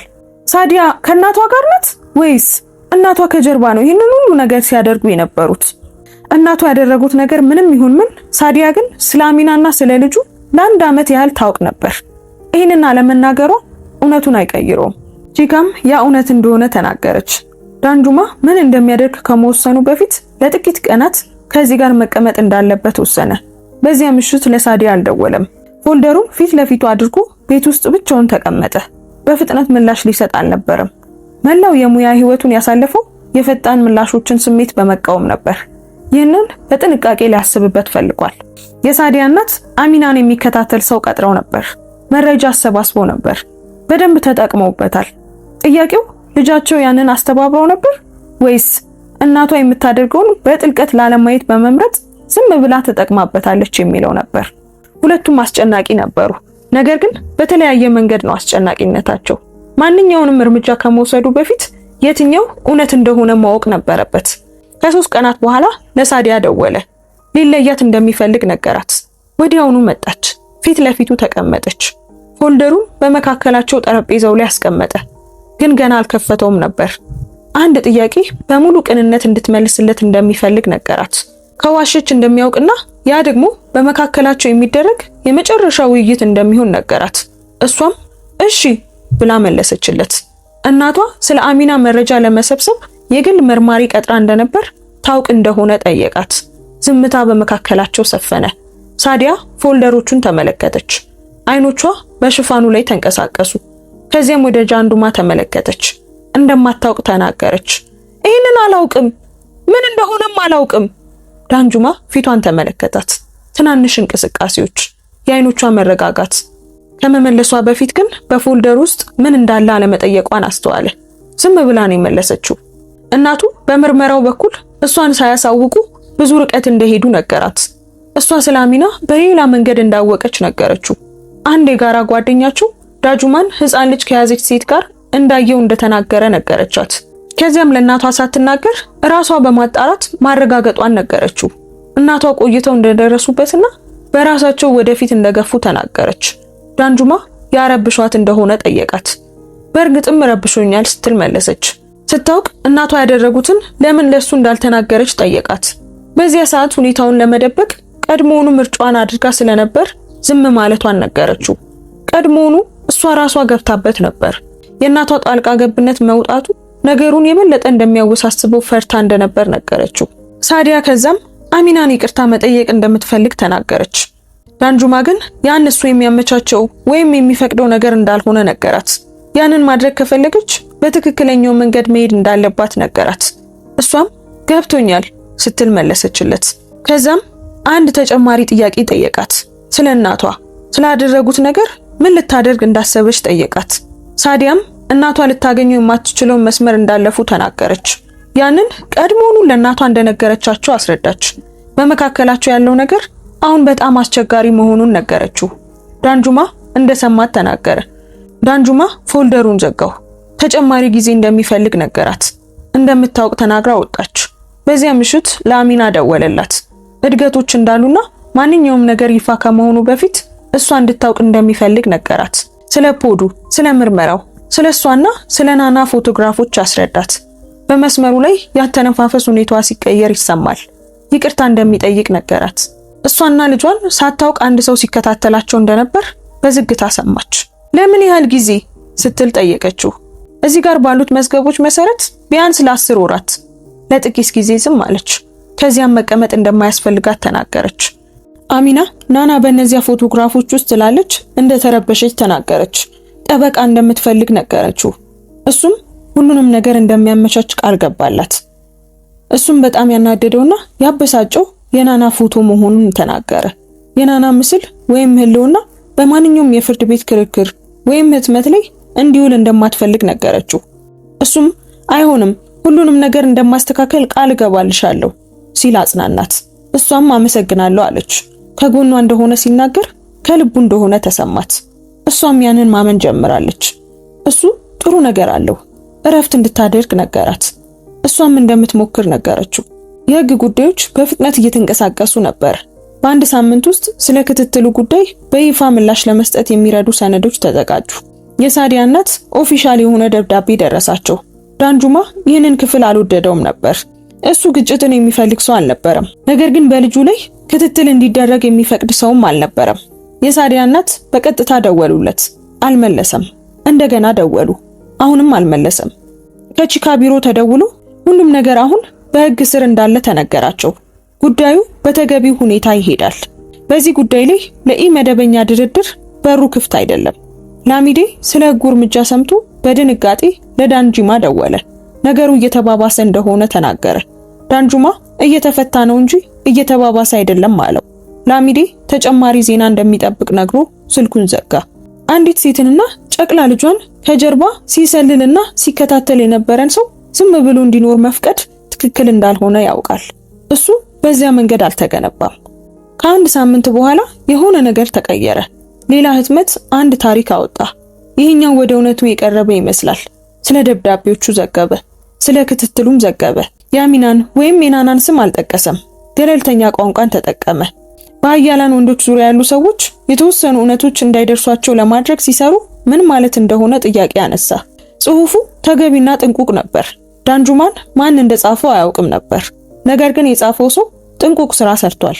በጽሑፉ ላይ የተሰጡ አስተያየቶች ከቀድሞ የተለዩ ነበሩ። አሁን ሰዎች የተለያየ ጥያቄ መጠየቅ ጀምረዋል። የታሪኩ አቅጣጫ ተቀይሮ ነበር። የዳንጁማን የህዝብ ግንኙነት ስራ አስኪያጅ ደወለች። አየህ አለችው፣ ትዕግስት አንዳንድ ጊዜ የሚሰራው ለዚህ ነው አለች። እሱ ታሪኩ እንዲወጣ ምንም እንዳላደረገ ተናገረ። እሷም እንደምታውቅና ትዕግስተኛ በመሆኑ መኩራቷን ገለጸችለት። እውነቱ የራሱን መቆሚያ አግኝቷል አለችው። እሱም አሁን አንዳንድ ጊዜ እንደዚህ ይሆናል ሲል በተረጋጋ ድምጽ መለሰላት።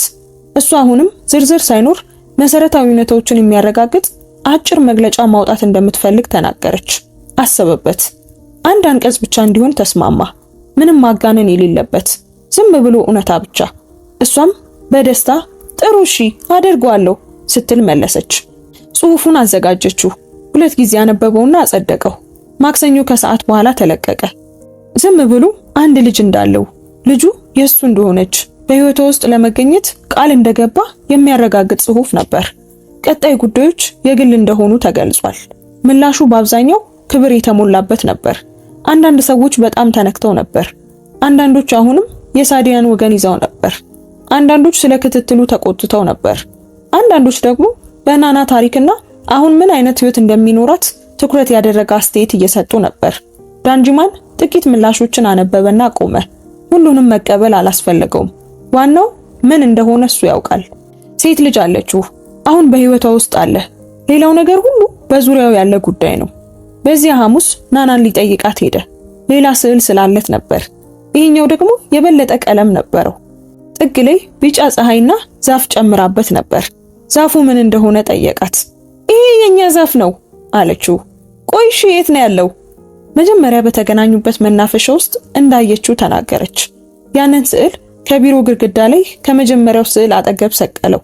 ቆሞ ሁለቱንም ለረጅም ጊዜ ተመለከታቸው። የቤት ሰራተኛው አንኳኳችና እራት መዘጋጀቱን ነገረችው። እሺ አሁን እመጣለሁ አላት። ትንሽ ረዘም ላለ ጊዜ ቆመ። ከዚያም ከቢሮ ውስጥ ያለውን መብራት አጠፋና ወደ እራት ክፍል ተራመደ። በዚያ ምሽት እራቱን ብቻውን በላ። ነገር ግን ልክ እንደ ከዚህ በፊቱ የብቸኝነት ስሜት አልተሰማውም። ቤቱ ያው ነው፣ ጸጥታውም ያው ነው። ነገር ግን በውስጡ የሆነ ነገር ተቀይሯል። በትክክል ስም ሊሰጠው አልቻለም። ዝም ብሎ የተለየ ነገር ነው። በአንድ ጊዜ የከበደና የቀለለ፣ ልክ ከረጅም ጊዜ በፊት መድረስ የነበረበት ነገር አሁን እንደደረሰ አይነት አለ አይደል? የሆነ ደስ የሚል ስሜት። የሳዲያ እናት በመጨረሻ የህጉን እርምጃ አልተቃወሙም። ሊፋለሙት የሚገባ ጦርነት እንዳልሆነ አማካሪ እንዳገኙ ግልጽ ነበር። ጉዳዩ ወደ ህዝባዊ ችሎት ሳይሰፋ በይፋ ተፈታ። ዳንጁማ መዝገቡን አስቀመጠው። ዋናው ነገር መዝገብ መኖሩ ነበር። ዋናው ነገር አሚናና ናናን ለመከታተል የተደረገው ምርጫ ውጤት ማስከተሉ ነበር። ለአሚና ደውሎ ሁሉም ነገር መጠናቀቁን ነገራት። እሷም አመሰግናለሁ አለችው። አያስፈልግም ሲል መለሰላት። እሷ ግን አይ በጣም አስፈላጊ ነው። በጣም ብዙ መንገድ መተሃል። ብዙ ነገር አድርገህልናል። ከጎናችን የሚሆን ሰው ማግኘት በዚህ ጊዜ ቀላል አይደለም። የሚያስፈልጋት ነገር ሁሉ እንዳላት ጠየቃት። በአብዛኛው አለኝ አለችው። ቆይ በአብዛኛው ምን ማለት ነው አላት። ሌላ ቤት እፈልጋለሁ። አሁን ያለው ደህና ነው፣ ነገር ግን ለናና የሚሆን ሰፊ ቤት ቢኖረን ብዬ እመኛለሁ። ምን አይነት ቦታ እንደምትፈልግ ጠየቃት። ከተቻለ ትንሽ የአትክልት ስፍራ ቢኖረውና ናና የምትሮጥበት ቦታ እንዲሆን እንደምትፈልግ ነገረችው። እሱ ነገሮችን እንደሚያስተካክል ቃል ገባላት። እሷ ግን ምጽዋት እንደማትፈልግ ተናገረች። ይገባኛል፣ ይሄ ምጽዋት አይደለም። ልጄን የመርዳት ኃላፊነት አለብኝ። 4 ዓመታት አምልጠውኛል። ከዚህ በኋላ ደግሞ ምንም እንዲጎድልባት አልፈልግም። ሲል መለሰላት። ሁኔታቸው ምንም ይሁን ምን የገንዘብ ድርሻን የመካፈል ግዴታ እንዳለበት ተናገረ። የተሻለ ቤትም የዚህ አካል እንደሆነ ነገራት። አሚናም እሺ አስብበታለሁ አለችው። ከ2 ቀናት በኋላ ደወለች። እሺ አለችው። በቤቱ ጉዳይ እንድትረዳኝ እፈልጋለሁ። አንድ ቅድመ ሁኔታ አለኝ አለችው። በስሜ እንዲሆን እፈልጋለሁ። ነገ ከእጄ ሊወሰድ በሚችል ቦታ ውስጥ መኖር አልፈልግም አለችው። እሱም እሺ ምንም ችግር የለውም በስምሽ ይሆናል አላት። እሱም ያለ ምንም ተቃውሞ በመስማማቱ ደስ አላት። ናና ዛሬ ጧት ስለሱ እየጠየቀች እንደሆነ ነገረችው። ምን ብላ ጠየቀች አላት። ረጅም እጆች ያሉት ሰውዬ በቅርቡ ይመጣል ብላ ጠየቀችኝ አለችው። ዳንጅማን ሳቀ። በቀላሉና ሙሉ በሙሉ ከውስጡ ይወጣ ነበር። እውነተኛ ሳቅ፣ ለሳምንታት እንዳልሳቀው አይነት ሳቅ። አዎ በያት አላት። አሚናም እንደምትነግራት ተናገረች። እሁድ እመጣለሁ አላት። እሷም እሁድ ጥሩ ቀን እንደሆነ ነገረችው። ናና የምትወደውን ይዞ እንደሚመጣ ተናገረ። ነገሮችን ዘረዘረችለት። እሱም ሁሉንም ጻፋቸው። እሁድ በዝርዝሩ ላይ ያሉትን ነገሮች ሁሉ ይዞ መጣ። ናናም ቦርሳዎቹን በቁም ነገር መረመረችና በትክክል ሁሉንም ነገር ማምጣቱን አረጋገጠች። ከዚያም እጁን ይዛ በመስኮቱ አጠገብ ያለውን የግድግዳ ስንጥቅ አሳየችው። አንድ ትንሽ እንስሳ በውስጡ የሚኖር እንደመሰላት አብራራችለት። እሱ ቁጭ ብሎ ስንጥቁን በቁም ነገር መረመረና ሊሆን እንደማይችል ነገራት። አሚና የወጥ ቤቱ በር ላይ ሆና ትመለከታቸው ነበር። ምድጃው ላይ የሆነ ነገር ታማስላለች። ዳንጁማ ከልጇ አጠገብ ቁጭ ብሎ በአንድ የግድግዳ ስንጥቅ ውስጥ ስለሚኖር ምናባዊ እንስሳ ሲመረምር አየችው። በመስታወት ፊት ስትለማመድ የነበረችበትን ምሽት አሰበች። በአስተናጋጅነት ልብሷ ኪስ ውስጥ እጆቿ እንዴት ይንቀጠቀጡ እንደነበር አሰበች። ውድ ሰዎች፣ ለስላሳ ሙዚቃና ነጭ አበባዎች በሞሉበት የሰርግ አዳራሽ ውስጥ በእነዚያ በሮች በኩል በገባችበት ቅስፈት ምን ተሰምቷት እንደነበር አሰበች። እስኪያልቅ ድረስ ምን ያህል ፈርታ እንደነበር ራሷን እንዳታውቅ አድርጋው እንደነበር አሰበች። ወደ ምድጃዋ ተመለሰች። ምግቡ አሁን ደርሶ ነበር። ሁለቱንም ጠራቻቸው። 1 ወር አለፈ። ከዚያም ሌላ የነገሮች ምት ተስተካከለ። ዳንጅማን ናናን በየሳምንቱ አንዳንድ ጊዜም በሳምንት 2 ጊዜ ያያት ነበር። አንዳንድ ጊዜ ይዟት ይወጣና ቀላል ወደ ሆነ ቦታ መናፈሻ ወይም አዲስ ወዳገኘው የልጆች ሙዚየም ይወስዳታል። አንዳንድ ጊዜ ደግሞ ዳቦ ወደሚጋገርበት ቦታ መሄድ ትፈልጋለች። እሱም ለልጆች አጭር ጉብኝት የሚያቀርብ ዳቦ ቤትን አገኘ። እናም ለ1 ሰዓት ያህል ሊጥ ሲቦካ ተመለከቱ። ናና በአፍንጫዋ ላይ ዱቄት ይዛ ተመለሰች። አሁን ስልኩ ላይ ፎቶግራፏ አለው። ከሚገባው በላይ በጣም ደጋግሞ ይመለከቷል። ስራው በሁሉም ውስጥ ቀጥሏል። የንግድ ስራው በግል ትርምስ ምክንያት አልቆመም። በዚያ ሁሉ ውስጥ ስብሰባዎች ላይ ይገኝ ነበር። ከሰርጉ በኋላ ባለው ወር ውስጥ 2 ስምምነቶችን በድል አጠናቋል። የቡድኑ አባላት እሱ ይበልጥ ዝምተኛ ቢሆንም ቅልጥፍናው እንዳልቀነሰ አስተውሏል። አንዱ ከፍተኛ ስራ አስኪያጅ ለሌላው በግል እንደተናገረው ምንም ቢፈጠር እንኳን ሊያዘገየው አልቻለም። አሁንም ጎበዝ ነው፣ አሁንም ብርቱ ነው። ሌላኛው ደግሞ እንደውም ይበልጥ ትኩረት እንዲያደርግ ያደረገው ይመስለኛል ሲል ጨመረ። ሁለቱም ትክክል ነበሩ። ትኩረት አድርጎ ነበር፣ ነገር ግን ከበፊቱ የተለየ አይነት ትኩረት ነበር። በፊት በማከማቸትና በመገንባት ላይ አተኩሮ ነበር። አሁን ግን የሚገነባው ረቂቅ ያልሆነ ግልጽ የሆነ ነገር ነበረው። ሳዲያ በሁለተኛው ወር ውስጥ እንደገና አገኘችው። የሆነ ነገር ማድረጓን ተናገረች። በሌላ መንገድ ከመስማቱ በፊት እንዲያውቅ እንደፈለገ ነገረችው። በቺካ በኩል ለአሚና ደብዳቤ መላኳን ተናገረች። ይቅርታ ስለመጠየቅ መጻፏን ነገረችው። ምላሽ እንዳልጠየቀች ተናገረች። ምንም ነገር አልጠየቀችም። ዝም ብላ ስላደረገችው ነገር እናቷም ስላደረጉት ነገር እውነቱን ጽፋ ይቅርታ ጠየቀች። ዳንጂማን አሚና መልስ ሰጥታ እንደሆነ ለማወቅ ፈለገ። ሳዲያ ግን ገና ያንን አላወቀችም ነበር። ከ2 ቀናት በፊት እንደላከችው ብቻ ነገረችው። እሱም እሺ አላት። ስለነገረችው አመሰገናት። ከሳምንት በኋላ አሚና ከሳዲያ ደብዳቤ እንደደረሳት ለዳንጂማን ነገረችው። ስለ ደብዳቤው እንደሰማ ነገራት። ምን እንዳደረገችው ጠየቃት። አሚና ለ3 ጊዜ ደጋግማ እንዳነበበችው ነገረችው። እሺ ምን ልታደርጊ ነው ሲል ጠየቃት። ገና አልወሰንኩም አለችው። ለማንም ሰው ግን መልስ የመስጠት ግዴታ የለብሽም ታውቂያለሽ አይደል አላት። አውቃለሁ ስትል መለሰችለት። ደብዳቤው ከጠበቅኩት በላይ እውነተኛ ነው። አንድ ቀን መልስ ጽፍላታለሁ አለችው። እሱ ግን ሙሉ በሙሉ የሷ ምርጫ እንደሆነ ነገራት። በ3ኛው ወር ነገሮች አዲስ ቅርጽ አገኙ። አልተፈቱም፣ ቀላልም አይደሉም፣ ግን ቅርጽ ይዘዋል። ዳንጁማና አሚና ግልጽና አክብሮት ያለው ስምምነት አላቸው። ናና የዚህ ሁሉ ማዕከል ናት እና ሁሉም ነገር በሷ ዙሪያ ተደራጅቷል። ዮላ በቅዳሜ ከሰዓት በኋላ በአንድ ትንሽ የሻይ ቤት ውስጥ ናናን አገኘቻት። ከትንሿ ልጅ ፊት ለፊት ተቀምጣ ለረጅም ጊዜ ፊቷን አየችና ከዚያም ልጇን አየችው። እሱም መልሶ አያት። ትኩረቷን ወደ ናና መለሰችና ምን አይነት ቀለሞችን እንደምትወድ ጠየቀቻት። ናናም ቢጫ እና ብርቱካናማ አንዳንዴም አረንጓዴ እወዳለሁ ብላ ተናገረች። ዮላ እነዚህ ምርጥ ምርጫዎች እንደሆኑ ነገረቻት። ናናም ተስማማች። ዳንጁማን እና ሳዲያ አሁንም ይነጋገራሉ። በየቀኑ ባይሆንም ያወራሉ። ምን እንደሚሆኑ ገና አልተወሰነም። ግንኙነቱን ለማቆምም ሆነ እንደገና ለመገንባት ዝግጁ አልነበረም። በመካከላቸው የሆነ ቦታ ነበር እና እሱ በዚያ ላይ እውነተኛ ነበር። እሷ በራሷ ቤት ነበረች።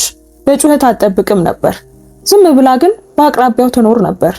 ነገሮችን ይበልጥ ውስብስብ ያደርገውም እንኳን እሱ ያንን ያከብር ነበር። ማንኛውንም ነገር ከማሰቡ በፊት ሙሉ በሙሉ ሊያምናት እንደሚገባ አንድ ጊዜ ነግሯት ነበር። እሷም ተረድታለች። ጊዜ ከሰጣት እምነቱን መልሳ እንደምታገኝ ነግረዋለች። ከሰርጉ ከ4 ወር በኋላ አንድ ማክሰኞ ምሽት ዳንጁማ በቢሮው ጠረጴዛ ላይ ተቀመጠ። ከናና የተገኙትን 2 ስዕሎች ከኋላው ግድግዳው ላይ ነበሩ። ስልኩ ጠራ። ከናና ቁጥር የተላከ መልእክት ነበር። እሱ የአሚና ስልክ ነው፣ ነገር ግን የናና የድምጽ መልእክት ነበር። ከፈተው። አንድ ትንሽና ግልጽ ድምጽ እንዲህ አለ። ሰላም፣ ረጅም እጆች ያሉት ሰውዬ፣ የሆነ ነገር ሰርቼልሃለሁ። ከኋላ ለእናቷ የሆነ ነገር አለች። አሚናም ምን እንደሆነ ንገሪው አለቻት። ናና ግን ሚስጥር እንደሆነና መጥቶ ማየት እንዳለበት ተናገረች።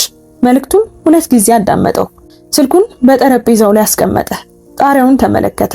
በቀስታ ተነፈሰ። ከዚያም ስልኩን መልሶ አነሳና ለአሚና መልእክት ጻፈ። ቅዳሜ ይሁን ብሎ ጠየቃት። እሷም በፍጥነት አዎ ብላ መለሰችለት። ግድግዳው ላይ ያሉትን 2 ስዕሎች ደግሞ ተመለከታቸው። ስለ መናፈሻው አሰበ። ስለ ምናባዊ እንስሳ ስለሚኖርበት የግድግዳ ስንጥቅም አሰበ። በትንሹ አፍንጫ ላይ ስላየው ዱቄት አሰበ።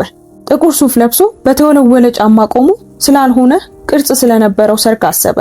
በአስተናጋጅ ልብስ ኢንቨሎፕ በሁለት እጇ ይዛ መታ በትልልቅ በሮች በኩል ስለገባች ወጣት ሴት አሰበ። ፈጽሞ ሳያውቀው ለመቅረት ምን ያህል ተቃርቦ እንደነበር አሰበ። አሚና በዚያ ቀን ባትመጣ ኖሮ፣ አንድ ተጨማሪ ጊዜ ተከልክላ ቢሆን ኖሮ፣ ተስፋ ቆርጣ ቢሆን ኖሮ ሳዲያን ያገባ ነበር። በህይወት ውስጥ አንድ የጎደለው ነገር እንዳለ ሳያውቅ ዝም ብሎ ይኖር ነበር።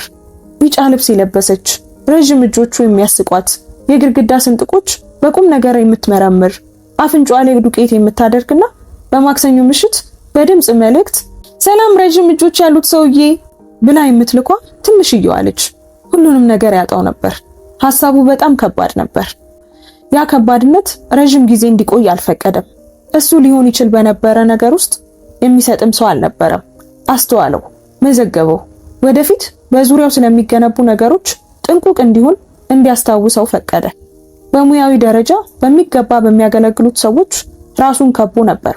ነገር ግን እነማንን ለመጠበቅ ፈቃደኛ እንደሆኑ በቂ ትኩረት አልሰጣቸውም። ቦዳታ በገዛ ረዳቱ ደብዳቤዎችን ደብቆ ነበር፣ ምክንያቱም የሆነ ሰው እንዲያደርግ ስለነገረው። ዳንጁማን ከቦዳታ ጋር ተነጋገረ። አላባረረውም። ወደፊት የሚጠበቁት ነገሮች ምን እንደሆኑ በግልጽ አስረዳው። እናም እየተከታተለው ነው። ቦዳታ በግልጽ ተጸጽቶ ነበር። ነገር ግን ጸጸት በተለወጠ ባህሪ መከተል አለበት። ጊዜ ደግሞ ያንን ያሳያል። በዚህ ማክሰኞ ምሽት ከመተኛቱ በፊት ለእናቱ ደወለ። እሷም አንስታ ዘግይቷል አለች። እሱም እንደሚያውቅ ተናገረ። ሁሉም ነገር ግን ሰላም ነው ብላ ጠየቀችው። ድምጿን መስማት ብቻ እንደፈለገና በምሽት ስለረበሻት ይቅርታ ጠየቀ። ለሰከንድ ዝም አለች። አንድ ነገር ንገረኝ እስኪ አለችው። ናና ዛሬ ምሽት ድምጽ መልእክት ልካልኛለች አላት። ምን አለች ብላ ጠየቀችው። ነገራት። ዮላ እውነተኛ ሳቅ ሳቀች። 2 ጊዜ እንዳዳመጠው ነገራት። እሷም ያ እንደሚሆን እንደምትገምት ነገረችው። እሺ ደህና ደሪ አላት። እሷም ደህና ደር፣ ጥሩ እንቅልፍ ይሁንልህ ብላ ስልኩን ዘጋችው። እሺ ማዬ እሞክራለሁ። ስልኩን አስቀመጠ። አይኖቹን ጨፈነ። ቅዳሜ መጣና ናና የሰራችለትን ነገር አሳየችው። ከሸክላ የተሰራች ቅርጿ ያልተስተካከለ ግን አስደናቂ ትንሽ ምስል ነበረች። እሱ እንደሆነ ተናገረች። ከሁሉም አቅጣጫ የው እሱ መሆኑን እንዴት እንዳወቀች ጠየቃት። እጆቹን አሳየችው። እጆቹ ከሰውነቱ በላይ ረጅም አድርጋ ሰርታቸው ነበር። ሳቀ። ጠረጴዛው ላይ ሊቀመጥ እንደሚችል ጠየቀችው።